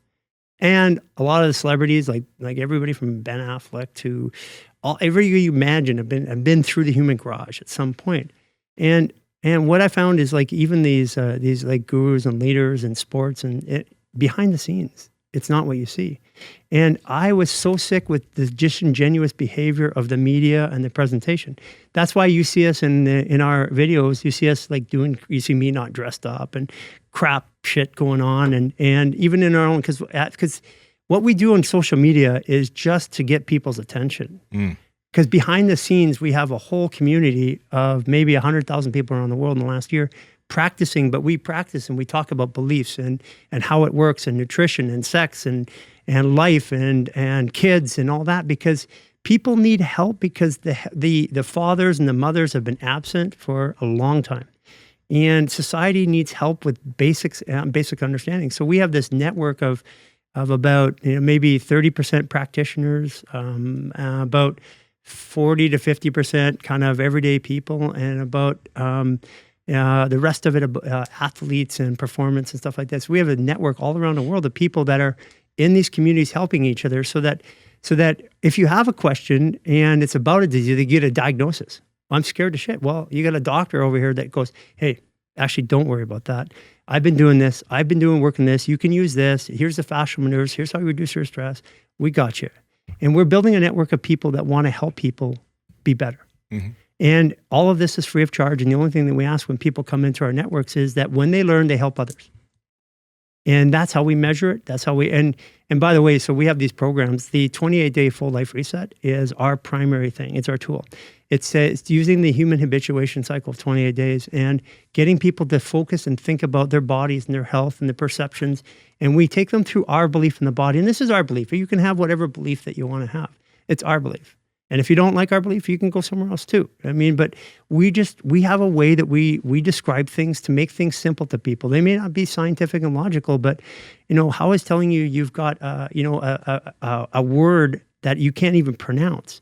And what does that mean? Is that, like if I have I'm not going to give a diagnosis, but if I had a diagnosis, what does that mean? Well, it might just mean that you just need a little extra time, a little extra care. You might need a little extra food. You might need to do a little extra work, but doesn't have to be scary. Mm. Yeah, like a bulge disc or something. It doesn't have to mean much of anything. Oh, okay. So here's one.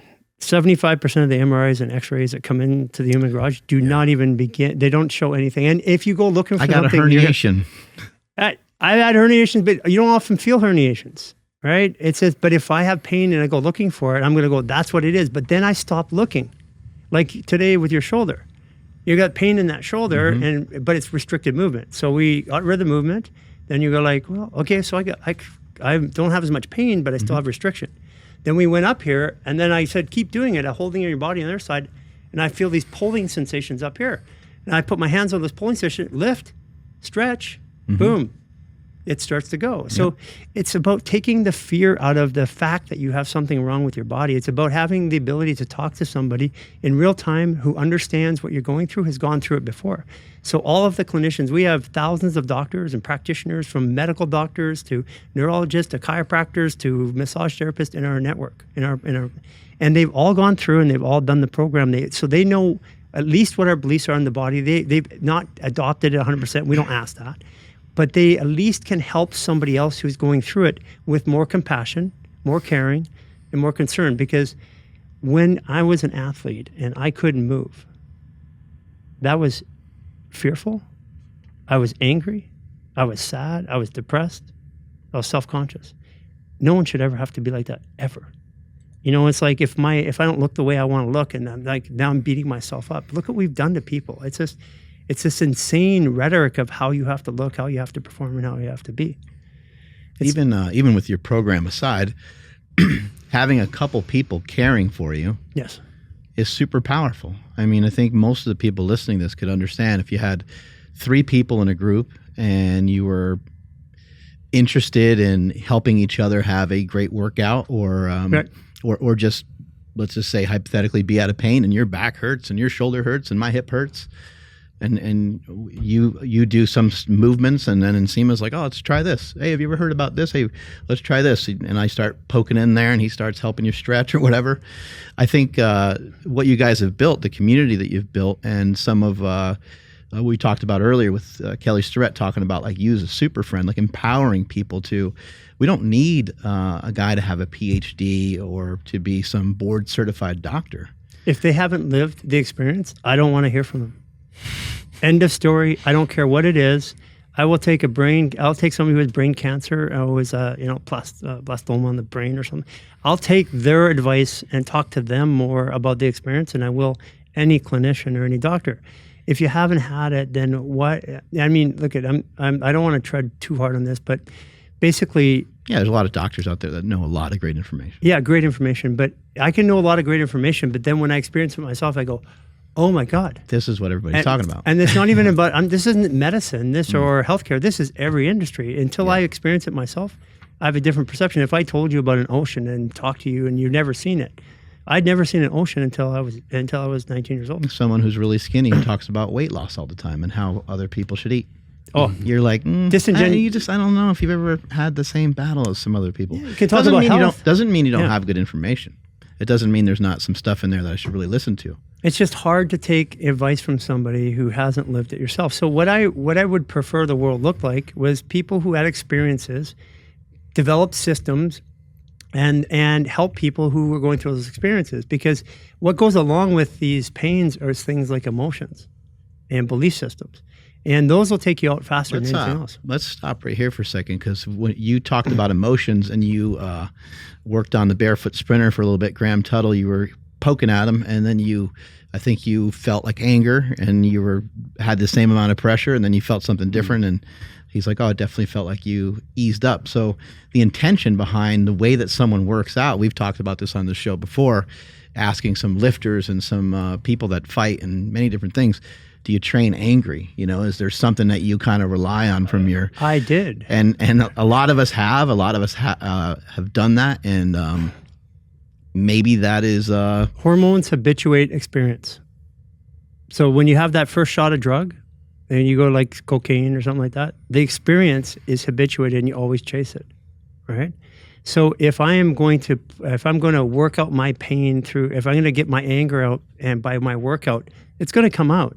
I'm going to get over it, but that pain has to go somewhere. So it goes into the tissue as a memory, just like that first experience of the drug, because we're not addicted to drugs. We're addicted to how we feel when we take the drugs, which is really the presentation of the hormones in the body. So like here's one, drugs don't make you high. I'll stand on that statement. Because what gets high is I fire adrenaline, noradrenaline, norepinephrine, cortisol. This is coming from a guy that used 7 grams of mushrooms a day for a long period. Oh, I can't wait for us to get into that. But wait, keep going. What do you mean by going? So the thing is that we have our perception and we have our experience, right? And in that experience, there's a bowl in front of you, and you've got, on one side, you've got adrenaline, norepinephrine, and cortisol. On the other side, you've got oxytocin, serotonin, so dopamine, testosterone, estrogen, estradiol, all that stuff, right? Mm-hmm. So your experience is a combination of all those things in like a salad bowl mixed up, right? So when you take something in your body produces that's the experience you have. Not the drug or the food itself. The food goes through your body. Basically, what you eat, you shit or piss out.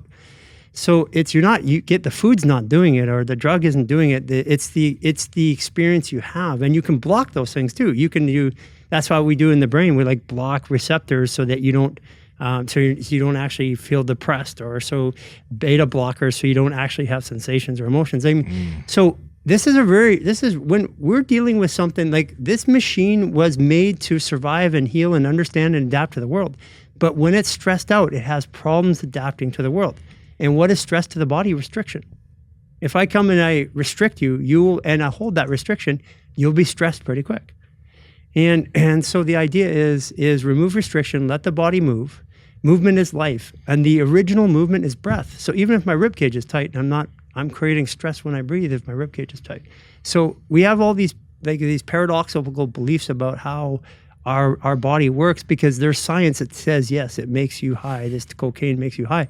But the truth is, it's all the hormones that you're firing as a reaction to it. So let me ask you this, because one would listen to that and say, well, okay, that's just semantics. Because like if anybody in this room did coke, my assumption is that everybody in this room did coke, we would all feel very similar things because of what's going on in our minds because we just did coke. Okay. So is it the semantics of like coke isn't making you high, it's all the things that are going on within that are making you high? Well, high is the experience. It's the experience. It's the experience from it. But the experience cannot be detached from the hormones and the releases and the perceptions in the body. So one of the things is, why is it when you drink a glass of wine the first time you're drunk like shit, but after 2 years you can drink 5 glasses of wine, play ball, play pool, and all that stuff? It's because you get habituated into the experience. So the experience isn't so wild, and that's the same thing as pain. Is if I adjust my perception, I can make that pain not so bad on me. So there's, yes. But wait, real quick. Before we continue though, like using the glass of wine example, like let's say someone gets habituated, they would need more wine to have the same feeling as they did the first time they drink that wine. Right. So I mean, because they're used to the first experience. Because they're used to the first experience. So, I mean, I get the chasing the first experience thing, but to chase the first experience, you then need more and more and more to potentially get it. But you're still getting that experience despite the amount. That's because you're used to it. Mm-hmm. Because if I hit your body and I keep hitting it, well, you get used to that. Like the work like in jiu-jitsu you do. Yeah. You could probably, if I was resisting, and put me in an arm bar, I'd probably be like freaked white the fuck out, like right now. Mm-hmm, mm-hmm. But if I'm experienced and calm, you know that you have to stay calm. You have to think your way out, solve the problem, work your way through it. Yes. Okay, that's a perception. And that perception allows me to move through the experience. Okay, so it's really we're coming back to the same thing. It's always perception. It's always and you know the placebo effect is the most disingenuous discussion I've ever heard. You know, we've got, I think, and if the numbers are wrong, I know people will go look and they'll try to beat me up because that's. But I think it's like there's been over the last 50 years, there's been 4,400 peer-reviewed studies that show you that 1/3 of the time, I think Chris talked about it too on the podcast, 1/3 of the time, 1/3 of the time, just your sheer thought of whether it's going to work or not is going to work. But what they're not saying, because it's true, is 1/3 of the time, if you don't believe it's not going to work, it's not going to work. Mm-hmm. So we have scientifically validated and science that 2/3 of the time, it's just what you perceive about it, which then makes me question the other third. Guys, the other third that it actually worked for? Well, no, 1/3 of the time, it's my positive experience that makes the thing happen in my body that heals. Mm-hmm. 1/3 of the time, it's the negative belief that makes it not work. Yes. So we know that. So that makes me question the other third that we're not talking about because 1/3. Yeah, 1/3. Yeah. So that's the third. It's like, oh, so what is that actually science? Is it practical? I mean, did they believe or not believe? What is it? But even if that was only the number, that means 2/3 of the time it's how you feel and what you believe about it. So then it's disingenuous to tell you something about your condition unless I've had it before. Because because when that condition has a physical attribute, it has an emotional attribute, and it has a narrative. Mm-hmm. And the narrative can run wild. Then you see those people, like they go crazy because they think something, they've told something, they believe something, and they just work themselves into like complete dysfunction because of a belief or a narrative. Yeah. So the idea is it's time. So it's time in the idea of telling people about their bodies, to start having people who have gone through experiences teach them how to contextualize their experience, how to document it, how to share it. And that's what we're doing in our program is we teach people like, hey, if you start going through your program and you start breaking out and you get flu and you get sick because you're detoxing, like don't run to the doctor. That's not your first thing. Talk to other people who've had the same thing. And, you know, because this one young girl, she's a model. And then she's going through a detox and she's going through her 28-day reset. Her whole body broke out in eczema, like head to toe. And by the way, when you're talking about this, is like, she's mainly going through movement, right? The fascial, or is there other things that she's potentially taking? Okay, well, let's talk a little about that. The 15-minute stress reset, we've tested for both biologically, we've tested stress hormones and impedance type testings to say that 75 to 90% of the stress in the body is abated after that 15 minutes. And so basically, when you are taking stress out of your body 1 to 2 times per day, when you've been in stress your whole life, your body it's called rest and recover. So now your body starts cleaning itself. So it is detoxing. So it's that plus some supplements, plus some other stuff that she may be taking. It's interesting, by the way, guys.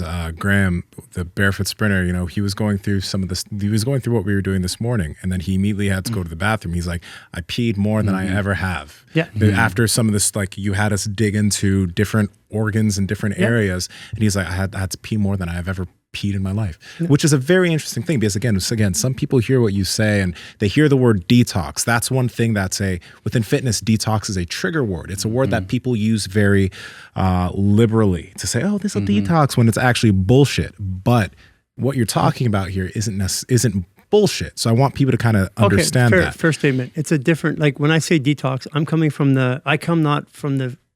from the fitness background, but I come from the clinical side where I'm looking at it, and I'm still trying to adjust the way I talk. Mm-hmm.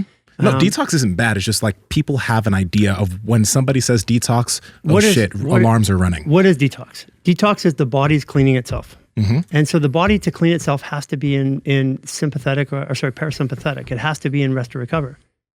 So when we're in stress all the time, the body it's like, there's a saying that the dog in the heat of the hunt never feels the fleas on its back, and so the idea is that when we're unstressed and we're moving and we're taught to move in this life and be detailed and move day to day, get everything done, mm-hmm. we don't have time to heal. So when the body gets a chance to heal, it goes, oh, finally, it's been 23 years. Now I'm going to get rid of all this shit I've been waiting for. And it goes, boom, it loads it on. And that's likely to happen to people who have been, and that's in our 28-day reset, you can go in there and you can go into our community journal and we ask the people to share. They share unbelievable stuff. Yeah. I can't even imagine something. I'm like, holy crap, I can't believe they actually wrote that. But that's part of the journey because I have to get it out of my mind and the narrative while I get it out of my body. Otherwise, I'm not truly healing. Because have you ever had a thought that made you stressed or tense or anxious? Yes. Yeah. So if that thought, the emotion and the pain, the physical insult or physical issue of the body, the emotions attached to it and the narratives attached there's a triangulation there. And if they don't all happen, that trauma stays in the body. Because really, what is stress? Stress is trauma to the body. And if you do it over a long period of time, it's accumulation. And so, and people go, oh, I have trauma to release. Well, they all have trauma to release. With physical trauma, if I take and smash your hand with a hammer, you're going to have trauma. Why did he do that? I didn't deserve that. I can't do this in my life. And so there's all these narratives that reinforce the trauma. And you're going to hear this word come up a lot now. Everybody's looking for trauma resets. And the reason why they're using this word and it's coming up, and that's why a lot of people are coming to us, especially women. It's because the trauma is just a buildup of stress or incidents over time, which when I'm in a stress state, I take a situation that I could work through really easily in an open state. Mm-hmm. And if I'm in that stress state, I can carry that belief system for 20 years and it becomes a habit. So then when I take my body out of stress long enough, it goes, oh, I got to get rid of this. I got to get rid of that. And it starts letting it go bit by bit. And so this is why, again, there's another word, trauma, that's misused. Trauma is just the accumulation of stressors to the body that are held in some way, shape, or form, either in my perception, which my narrative, in my emotions, or in my physical body. Mm. And I believe in my world, in my personal healing, I'm going to talk about my journey. I am the first time in my entire life without pain. And what I mean to that is when I say pain, sorry guys, it's a little emotional. Yeah, you've been in pain for a long time. Yeah, I have been. And it feels good. It's a long battle. Yeah, it feels good to be out. And when I say pain, it wasn't just a little pain. It was a 7, 8, 9 pain. And when you have that pain for 10 years, my 7 was like most people's 20. Mm. And I'm not unique to that. Everybody who's in chronic pain. And even if you're emotional pain for a long time, it starts to wear on the body. Somebody loses a child or or something like that, and the emotional pain, it ages them fast. It's the emotions that are aging us. And let's actually, one of the things that I'd like people to understand, we think that we have this word like movement. Oh, it's the brain telling the body to do something. But before my brain tells me to get up and do something, I have to I have to have a desire.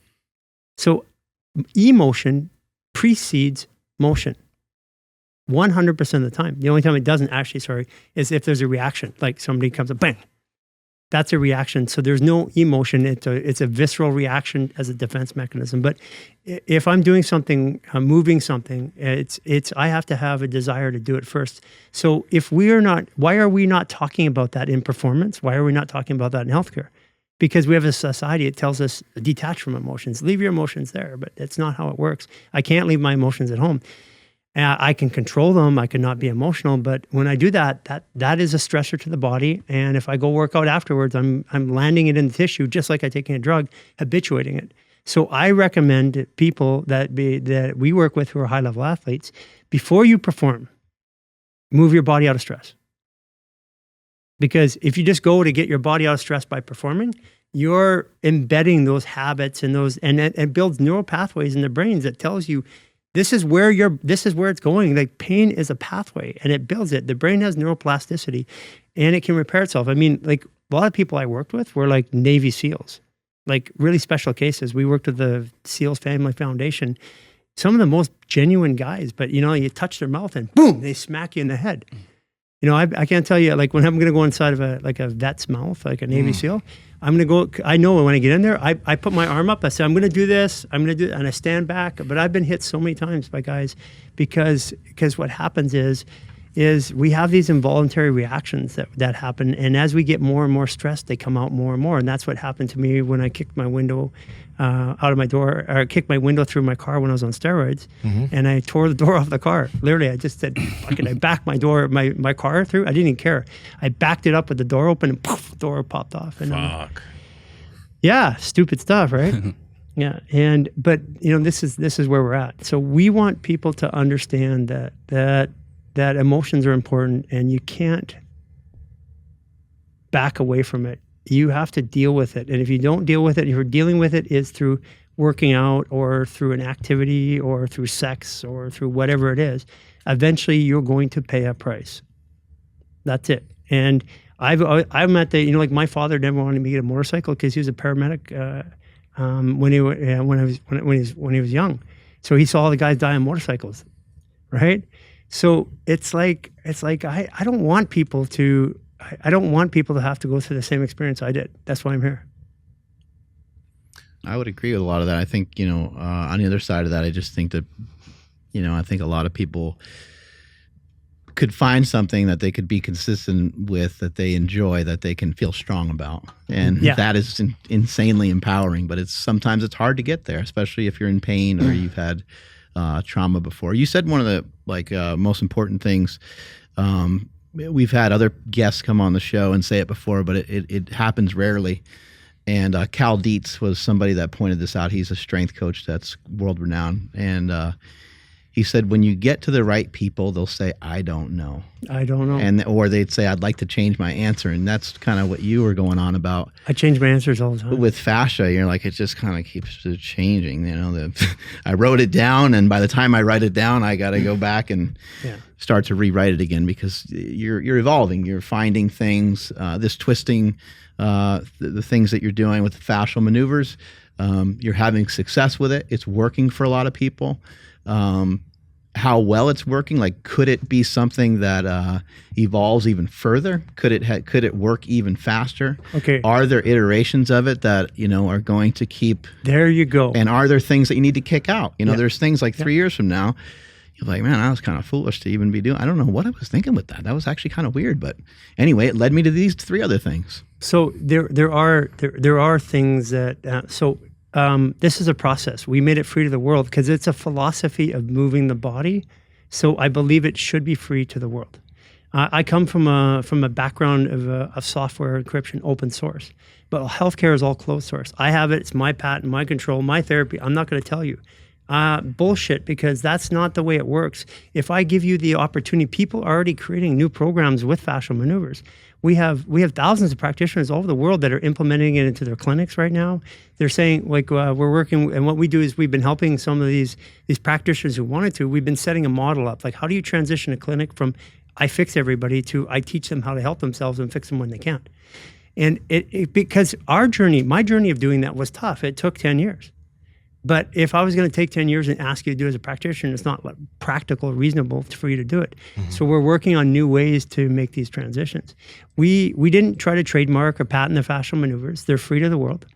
And what we want you to do is understand the philosophy. And then when you find something new, tell us. So all of our latest, like the things that helped, the 3 or 4 releases that actually made the biggest difference in my life, other than the first one of doing it, came from people who learned it and shared it with me. And there were things I never thought of. I know that I'm not the guy to end this. I just am the guy to start it. Hi, Project Family. I hope you guys are doing well. Now, we love meat.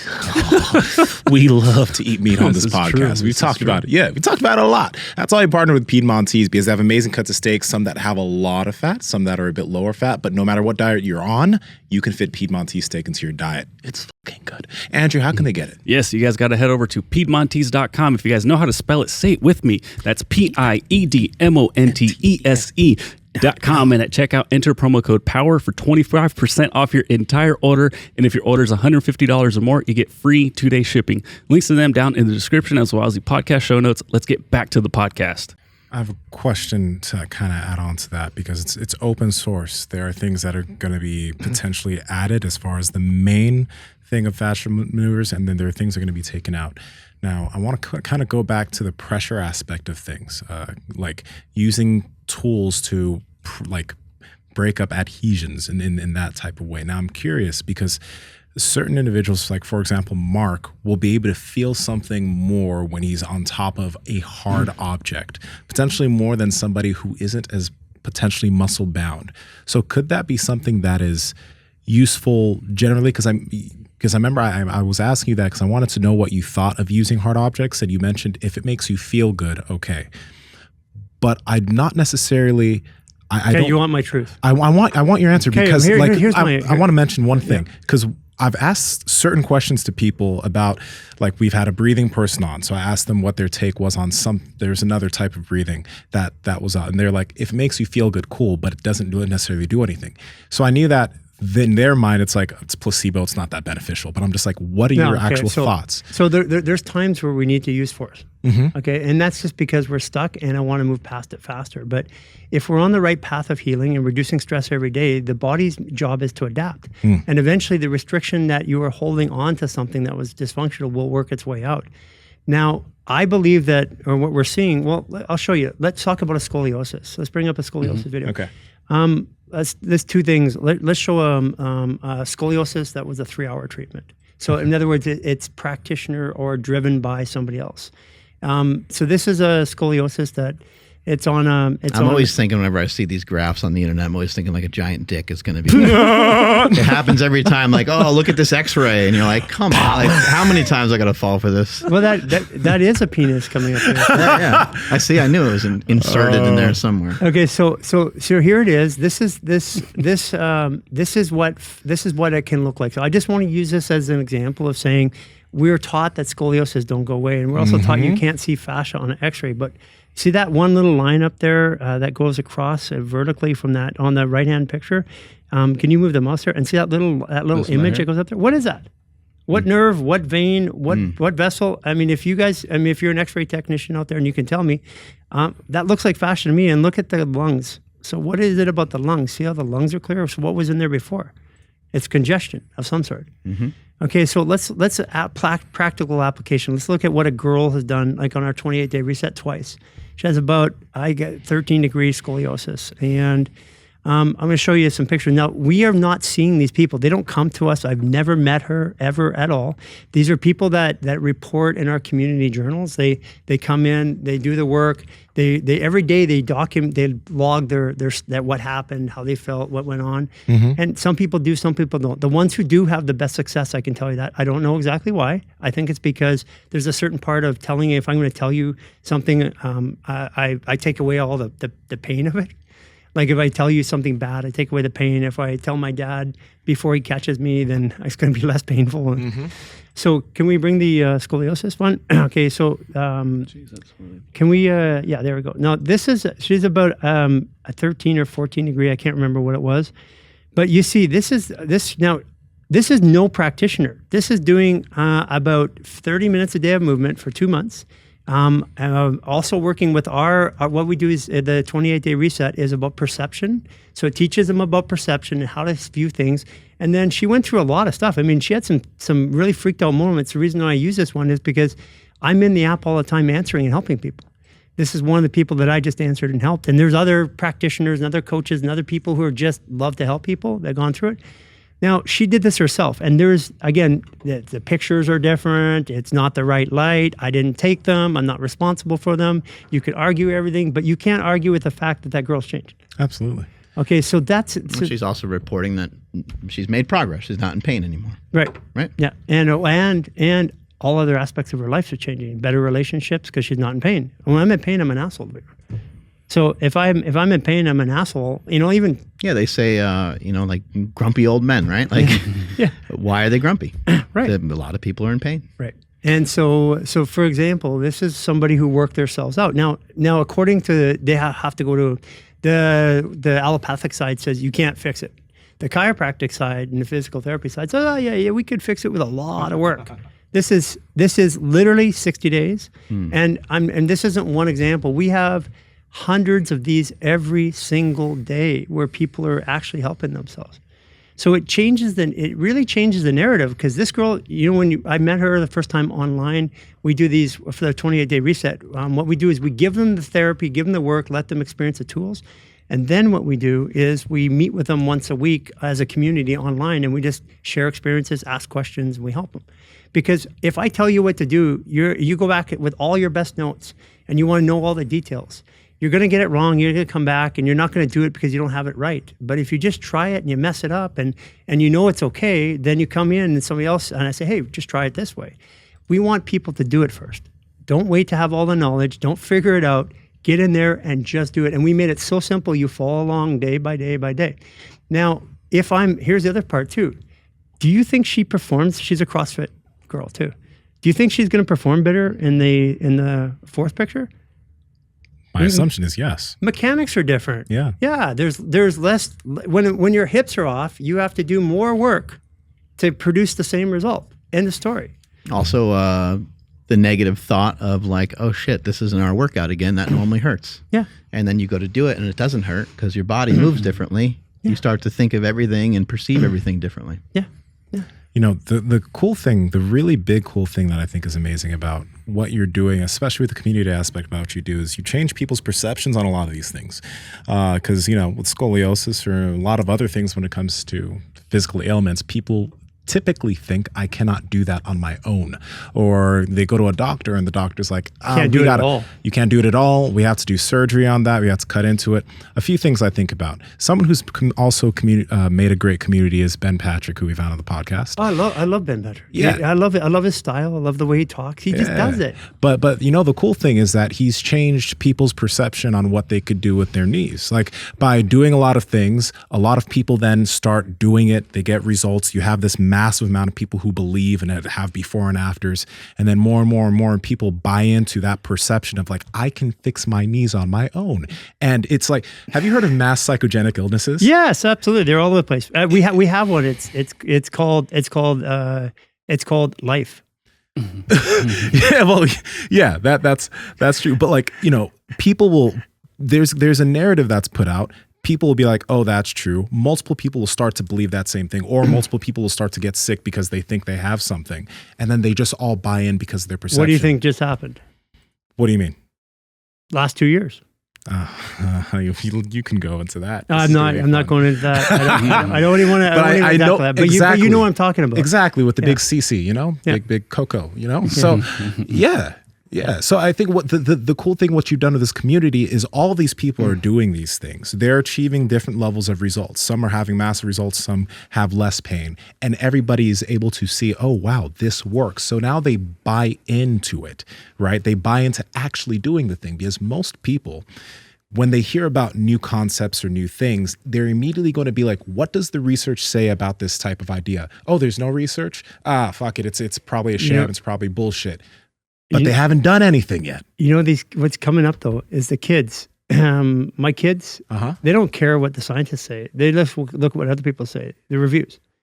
And so that's what we focused on, is that like you can argue with the science about what we're doing. You can't argue with the results and the reviews. And again, I'm not doing this to prove a point. I'm doing this to help people. So if they get help, they do it, they're great. And what we want to do is we want to challenge narratives, because if we didn't challenge the narratives, we wouldn't run faster than 4 minutes in a mile. We wouldn't fly. There's so many things in life, is that we've been just taught to be, and we're programmed this as a kid. I mean, you watch like A Bug's Life, and it's super informative about all the different society. But at 3 years old, I don't think I want my kid knowing that some big mean grasshopper is going to come and we work, we eat, we fight, we take. I don't think it's healthy to program our children this way. And so these are all things that are happening. These belief systems that we're working against right now. You mentioned fasting for a really long time. I was going to do a restaurant. And I was coming up with a concept. And I wanted to get your guys' opinion on this. It was a fasting restaurant. And we thought we'd use the name Nothing Better. Okay. So how would people go in there and pay for food? Well, it'd just be waters from all over the world, but nothing better, right? Nothing's better. Fasting. I was just joking. I've been in here for 45 minutes, but haven't gotten anything yet. And you'd be like, how is that? You just give them 4 curcumin tablets. There's probably no fucking calories in there. Yeah, which is, I mean, this stuff has changed my life. Yeah, tell us about that. Okay, so Mr. North America, 1992, Franco Cavallari, one of the smartest guys I know. Also, one of the most talented bodybuilders I've ever seen, and he's a scientist. He's a PhD. So he had ulcerative colitis. He was a year before the 92 Mr. America IFBB, which he won as a middleweight overall. And so he went in and he had this pain. He went to the hospital. He had ulcerative colitis, and they wanted to remove his colon, all this stuff. And he's like, wait a second here. He'd been doing the science and the research. He'd been doing this while he was doing his science degree. So he had tested and documented himself, and he had found that he'd been using this form, curcumin back then. And when he used it, he didn't have the pain. When he didn't, he did. So he went on this long study of why sometimes it worked, sometimes it didn't. So long story short is he found that the third curcuminoid, and we have a podcast that you can go watch. Maybe we can put it in the show notes. Super powerful. He talks about how curcumin has 3 curcuminoids, and the third one is the one that actually has the inflammatory relief for the connective tissue, which is basically fascia. So what happens is that if you go get normal curcumin, it's standardized curcumin, it's at 95%. That's what you see everywhere. But sometimes it works, sometimes it doesn't, because standardized at 95% doesn't mean it has the active ingredient in it, because that active ingredient is at, I think, 1%. So sometimes it could be, sometimes it's not. So that's why it's inconsistent. This is what with the supplement industry, that's what I see the problem is, there's inconsistency. So anyways, what they do is what I call a new kind of pharmacology. They extract the third curcuminoid and they put it back in the natural source. So it has an ORAC rating. It's not the best way to do it, but just to give it a scale, like a normal curcumin has an ORAC rating of 9,500. This is 500,000. And it's patented, tested by science, approved by Health Canada, which is our FDA. And we just, at a higher dose, it just got approved for a COVID treatment at a super high dose. And so could you just mention how that works? Because when you say approved for COVID treatment, what does that mean? It's an inflammatory disease that's pulmonary. So basically it attacks the lungs, it's inflammation. So the lungs, it's inside's all connective tissue. So we are fascia. So anyways, the details and the product for the COVID stuff will be out shortly, but I can talk about it now. It's not my company, but so we've licensed the patent. We tested it out on the MLB, NBA, and NHL players, and then on about 6,000 clients. We tested it for years before we were ready to say this is what we believe. What we saw is we saw results. First of all, it's the best recovery tool in the world because it calms the body, but it doesn't take you completely out. Like it takes out the stress because it removes all the inflammatory markers around every nerve, every tendon, the brain, and everything else. And the way it does is it goes into the cell and it turns a heat shock protein called MSK1.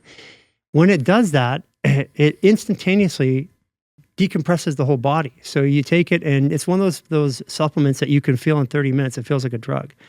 And so we brought this out. We tested it. This is what I believe was the transition point for me, because after that is when my body started becoming looser, and that's when I discovered all this new fascial work. So we have this product. It's Power Kirk 30. And we use this since all of our programs are free. This is one of the ways we fund ourselves. And it works. There you can go. There's all kinds of testimonials on any kind of autoimmune disease, any kind of cancer, anything that's inflammatory. It works on. It has a proven result, scientifically proven. Real quick question. You mentioned cancer. I know that some people are going to be, what the fuck, you just said cancer. So what do you mean by that? I mean cancer. But how? Well, cancer is an inflammatory disease. If you take stress out and remove inflammation, the body can heal itself better. I'm not saying it cures cancer. There we go. Okay. Yeah. I'm saying it works with and for. It's like anything else. There is no such thing as a cure. The body is the cure. We either give the body the tools to make the cure happen, or we don't give it the tools and it doesn't happen. It's a binary thing. The body either knows how to fix itself, and we think we know, but we don't. We're learning every day. So this is one of the products that we use. It's super powerful, and what it works really well with is any like anxiety, depression, anything. Those are all inflammatory based disease processes. And again, you could two things. We have the scientific papers approved by our FDA, which is Health Canada. It's even stronger than the FDA in the States. It's harder to get through. And we have a podcast where you can go learn about it. I'm not a scientist. I'm just repeating his stuff. I just use this stuff, and it works incredible. And has virtually no contraindication. Give it to pregnant. It's approved for pregnant women, children. Yeah. So it works all around. And we're trying it out right now, so we'll report back and give more information, because we're on like day 2 or 3, I guess, right? Yeah. And I did have a question for you. Do you notice more of a difference or reports back? Do certain individuals who maybe they're more wound up, they're not generally as present, they're more typically stressed, do they report back feeling it more than those who are typically more relaxed in general? Because the reason I ask you that is because like you're calm. I felt it. It felt like, honestly, it felt like a small microdose of shrooms. Small microdose. Yeah. When I say, so what other vitamin have you ever taken that felt like a small microdose of shrooms? None. And that's a really cool thing. But then I'm wondering, okay, what does someone who's really stressed and tightly wound, how do they far? Yeah, massive. So we have people that, I wish I had a photo of my dad. I gave it to him. He was dealing with cancer and colon cancer. And I took a picture from 1 hour apart when I first gave it to him. And you can viscerally see the difference in the skin and behavior. And again, I instead of me telling you all the stuff, there are literally thousands of testimonials in our program, and it's people telling their own stories. Don't believe me? Go look with other people. They've posted pictures. They've talked about results. We've had doctors that are posting results. We've had paramedics who are posting results. We've had professional athletes. And and again, it was used. We had this NSF certified originally. It's anti-doping, all that stuff. I have some pro athletes that I currently work with and mentor and work with, including Odin. Odin is one of my favorite guys. He's new in the NHL. Odin Tufto, he plays for the Lightning. He just says it's like it's saving his life. Okay, and that's really cool. But I do also like, this is just my personal viewpoint on subs. It's a really good supplement, and I'm gonna take it consistently. But people listening in, don't start. I think the stronger thing that we talk about here is the fascial maneuvers that you guys do on a daily basis. This is to assist. And personally, my philosophy is I do not believe in long-term supplementation at all. This is a tool. Like you put aspirin in your shelf, you have it there. You're going to use it sometimes, you're not going to use it. Okay, if somebody is if you're taking supplements every day, that means your body's not getting what it needs from food or lifestyle, and that means you need to change your food or your lifestyle. So supplements, and I don't take these every day. Sometimes I take them, sometimes I don't. If I'm going to go and go for 4 hours of real massive climbing and then diving and stuff like that, I'm going to take it. Here's an example. This is self-reported again. This is 40 or 50 years of psoriasis on the left, really bad all over body. That's 7 days later. And by the way, this isn't one-offs. We have hundreds and hundreds and hundreds of these testimonials. Now, there's another thing that we've noticed here, and a lot of people are having injuries and a lot of, first of all, it's just stress, anxiety, depression, and then they're getting a lot of mechanical injuries in their body. What we've noticed is that we started noticing injury profiles going up very, very high, insane. And so we started looking for reasons why they were happening. And we'd started sending out hair follicle testing on about 1,000 clients at the garage, and what we found is they had elevated levels of barium, strontium, and aluminum in their hair. Now, you're not going to necessarily test it out in your blood right away because the blood's a regulator, but hair follicle testing, they can tell you you've had a drug like 20 years ago. Wow. I mean, it's pretty insane. I may be exaggerating, but basically it tells you everything that's in there. So when we saw this, we were trying to figure out why. Well, what we know is that we have geoengineering right now where we're putting to control weather or whatever they're doing. I don't care. Did you just say, what did you say, engineering? Geoengineering. Geo, okay. I thought he was. Good. Okay. And then it was like a negative connotation. Geoengineering. I'm like, whoa, where'd we go here, bro? Geoengineering. All right, let's go. So do we want to show those pictures? It's up to you, Mark. Let's move on to fasting. Okay. Do you prescribe fasting to some of the people? And if you actually, is it something that's helpful? Can I take one thing before? So basically what we're saying to people, if the answer is this, is that you have to have elements in your body to absorb minerals. You have to have minerals to process vitamins. Okay, so one of the barium which we're breathing in our environment right now depletes our body's silica. So if you just add silica, all of the things that you're doing in your life will get better. Hair, nails, skin will improve within a week or two. And it'll help your body start absorbing so the hydration goes back into the fascial tissue because that's where we're getting dehydrated. It's not because we're not drinking, it's because our body's no longer absorbing properly. And it's a big issue. So we have 2 products to combat that. We have Irish sea moss. These are products that are just coming out. We've worked on the science on these for quite a while with the same guy. And Irish sea moss, and what we use is a glyvia, which is a natural plant-based sweetener that actually regulates your blood sugar. And it's like taking it for 3 days is like taking normal minerals for 30 days because it uses a pathway to get it into the system. And then we also have another product with ashwagandha, and the ashwagandha is just like it's again patented.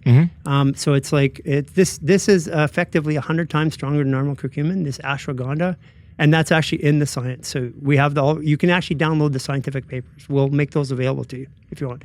But we have the ashwagandha, which has 12 constituents, and this ashwagandha is like another superpower, and we put it with this product called diatomaceous earth. Diatomaceous earth has 80% silica. It's super good. We'll put another show note. It's 31 benefits of taking it. So, and all these products here, with the exception of the Power Kirk, you can go, we'll tell you how to do it yourself, how to get it cheap, everything like that. But if you need this for convenience or these are just faster agents, then you can come get them from us and you support our cause. And then the last one is the fascial fuel. Now, the fascial fuel is a product we did test out. It is anti-doping. It is NSF certified, all that stuff.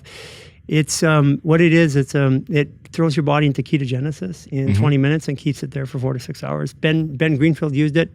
My first podcast with him, he goes, it's like rocket fuel. And then we were testing it then. We're putting it into a pill because the drink, it's like, the drinks are hard to consume. Tastes for normal. like ass. Yeah, and it's hard to consume over a long period of time if you're like going to work and that. But it'll give you 4 to 6 hours on a fasted state. And the reason why I want to say that is that when you're going into fasting, most people get messed up in the first 3 days. And so if you put your body into ketogenesis right away, that's when the 3rd day, the 72 hours, it kicks in. But you can get your body into ketosis. But you put your body into ketogenesis with a supplement and keep it there for 3 days. And then you may or may not choose to use it, but it works. It gives you energy, but it's not hormonal energy.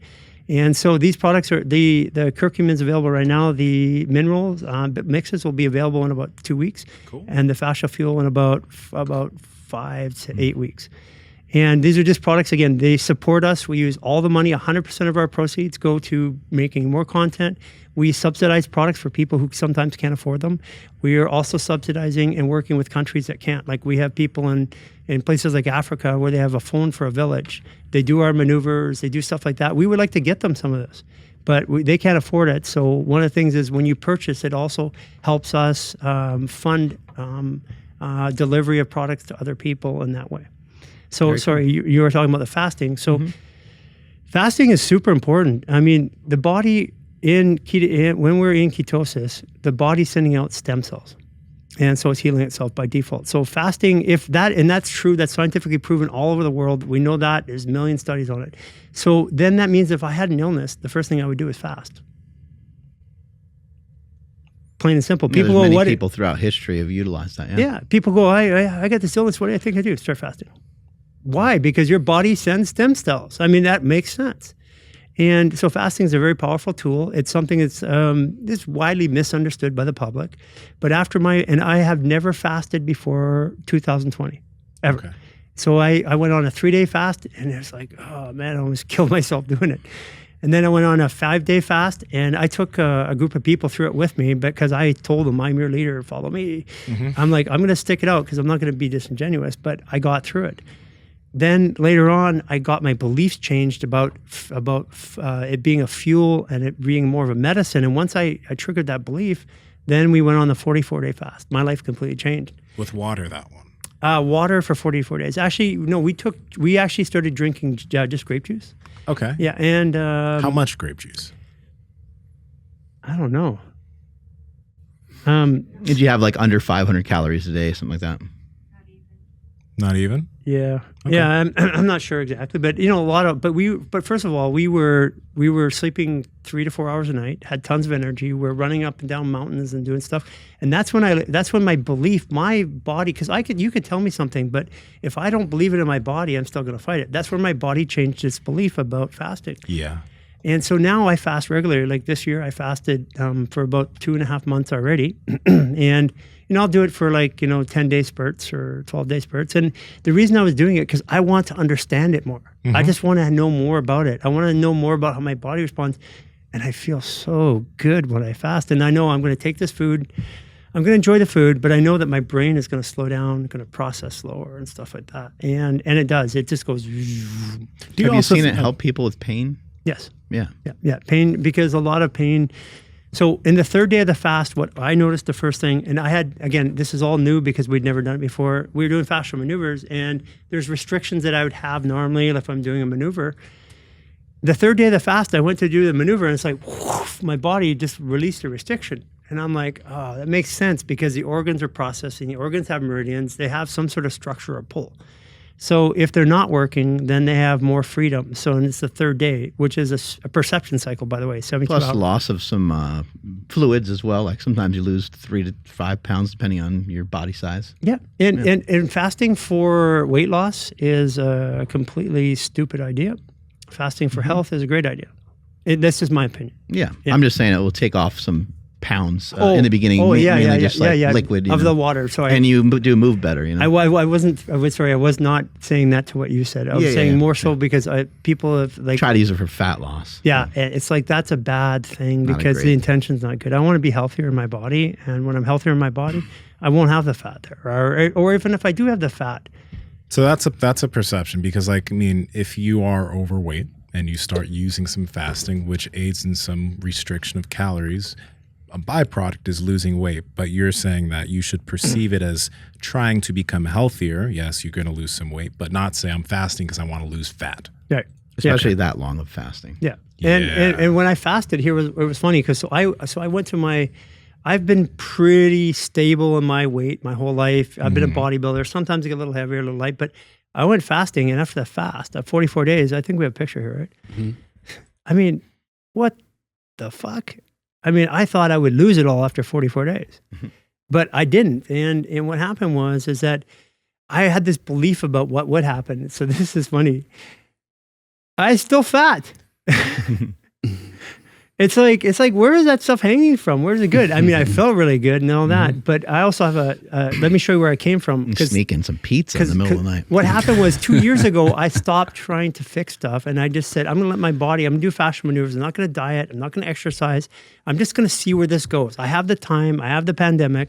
What happens? And, I can always diet and lose weight again, but I'll show you a picture of me at the weight. So what happened was I stopped everything. Mm-hmm. And my body, and just doing maneuvers, my body came out of stress, and I was controlled my eating too. So I wasn't overeating, but guess what happened? Whoa.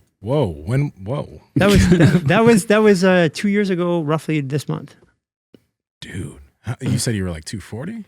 Yeah, about that.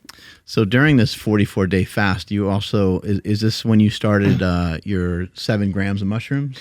Yeah. So what we did actually before the fast, for a year before, because we started we did the pandemic, we did the mushrooms every day for a year because I just said, I want to try something different. I want to challenge the norm. We all have a way of doing experiences and all that. And I agree with them. They all work. What if I do something different? What if I take it every day? And people go, that's useless because you have to keep increasing. So. And how much did you take every day? Like, did it start low? Yeah, like 0.5, once a day, 0.5 twice a day, 0.5 3 times a day, then always up and up. And all of a sudden I'm eating 1.5, 2 grams at a time.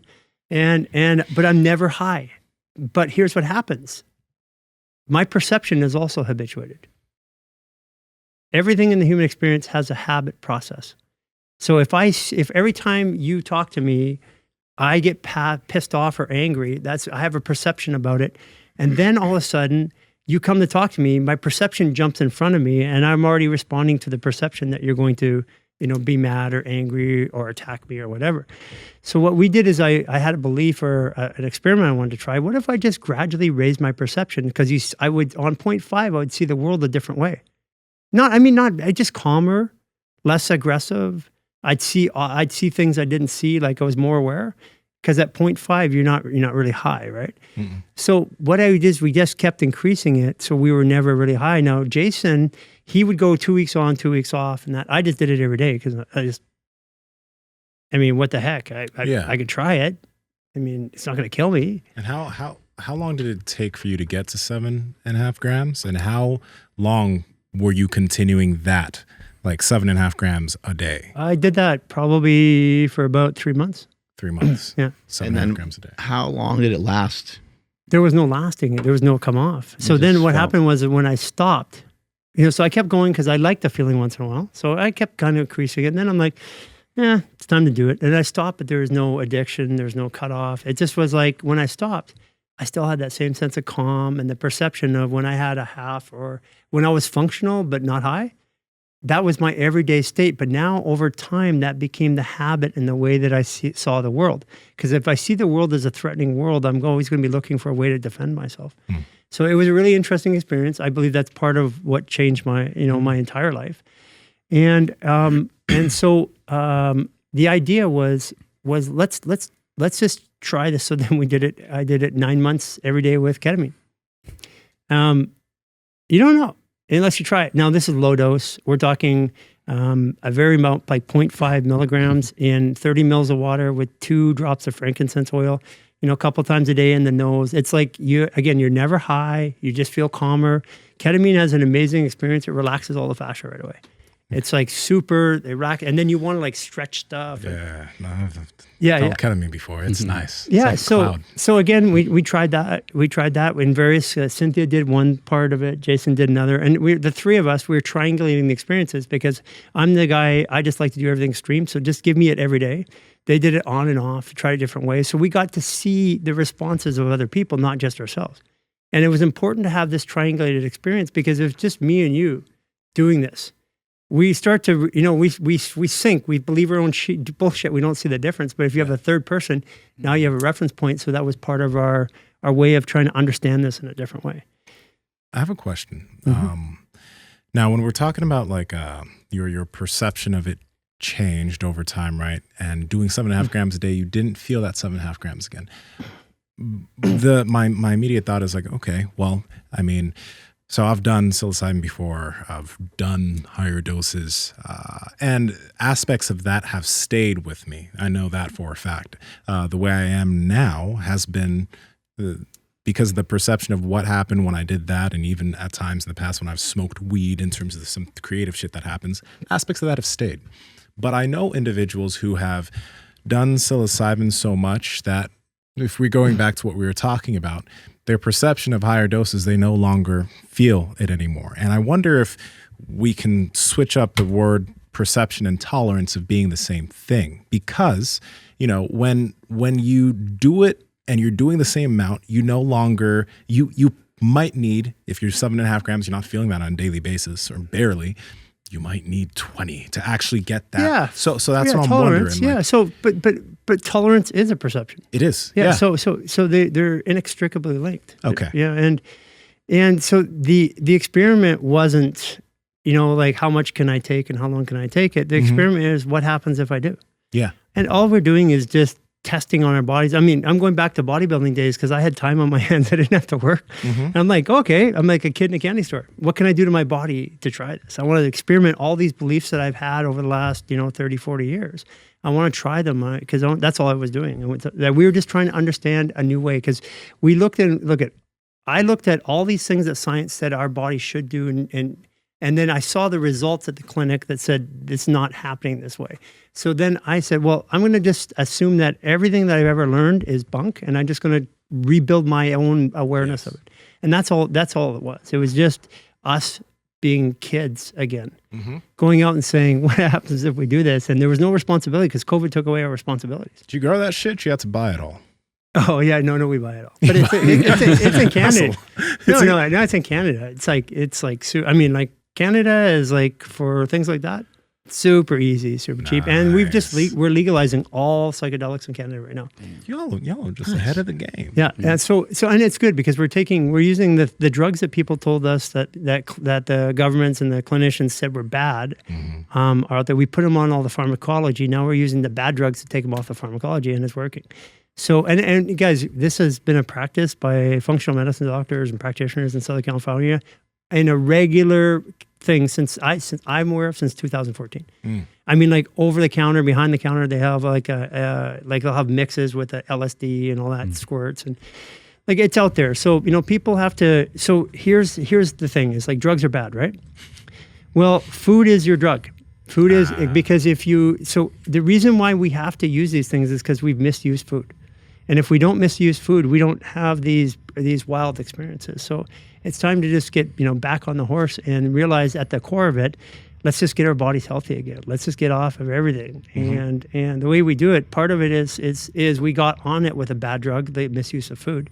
So let's get off it. Let's use whatever. Let's get off it, and let's change our perception in our body and the way we perceive the world. Andrew, I got a volleyball game to go to, so can you take us on out of here? Sure thing. Thank you, everybody, for checking out today's episode. Please drop us some comments down below on what you guys thought about today's conversation, and make sure you guys hit that like button on your way out, and subscribe if you guys are not subscribed already. Turn on all those bell notifications, and follow the podcast at MB Power Project on Instagram, TikTok, and Twitter. My Instagram, TikTok, and Twitter is at I am Andrew Z. And Nsima, where you at? Guys, tell us what you thought about this podcast, because there's more videos coming. There's a lot of good information that we've learned. But tell us what your thoughts are. If you guys have questions, comment down below. Join the Discord and keep the discussion going there. Oh, you guys have a Discord group too? Yeah, we do. We do too. That's how we manage a group. And by the way, too, we will be putting out a special offer. We're hosting it. Great. And all the tips and tricks, I think we're going to let you guys give you all the content and let you guys host it on your site. So basically, your community will be able to go and look at all these things that you guys learned to do and be able to implement them pre and post. Where can people find it? All this other stuff that like Human Garage and 28-day reset, everything. Where can people find it? You can, you can get to us through any of our social medias. Our big one's TikTok, but our Instagram all of a sudden is starting to go. And we have a community portal where the real conversation, the social media is the surface conversation. The real conversation's inside our community app. And the reason why is because we can't get censored, we can't get blackballed, we can't get so we out on the outside we're not going to say too much, but once you get in the app, we're going to tell you what we think and what we really believe. So that app again, it's a private app, and you can download, you can use it on your computer or on your phone. Nice. And right now you get the app through going to our you go to any of our social media, you hit the link in the profile, and it'll guide you around to where you need to go. But I really strongly suggest that if you want to reset something, start with a 28-day reset. And there's programs after that all the way up to high-level practitioner training and coaching that we do. It's all part of our help yourself and then help other program. And those are free, you said? Everything is free, 100% is free. And the way that we fund it is literally this. And guys, we're not a big organization. We came down here with enough money to pay next month's rent. But we don't need a lot. I have 6 shirts, 3 pairs of pants, so 1 pair of pants and 3 pairs of shorts. We are all living as minimalists. We're here just to help people. None of us, it's a not-for-profit. We don't have any salaries that we take. There's some people that get paid that have to. But we put every dollar and every dime into helping people and subsidizing and helping and getting the word out. And we just want people, when you're buying something, you're contributing. You're buying a bottle of Powellkirk, you're most likely helping 2 to 3 other people immediately with the same product. Nice. Awesome. Oh, and by the way, last thing is we're going to include these. They're in the videos we shot, but these oils, they're super powerful for pre and post workout digestive issues. We have a woman's package in there for moon cycle for their cycling. And there's one that will help put you to sleep. We'll explain it all on that. We'll put it up a page and we'll explain it all in details. But these are the things that we recommend, we use every day. And you guys got to experience some of them anyways. Here. Yeah. I'm going to give you this thing that I've been rubbing my disgusting feet on so you can keep it. Yeah, you just attach it to the other one that you've been rubbing your foot on. But that's one of our new sponsors, Naboso. Love this. I really like that ball a lot. I use it on my hip. That's what Nsima's using a lot, and that's what I'm using. That's why we keep kind of looking down as we're talking. Well, we're not I'm using it too. We're not getting bored or falling asleep. We're digging into our feet. So we're just two halves of the same pod. There you go. You connect them together. I'm at Mark Smelly Bell. Strength is never weakness. Weakness never strength. Catch you guys later. Bye.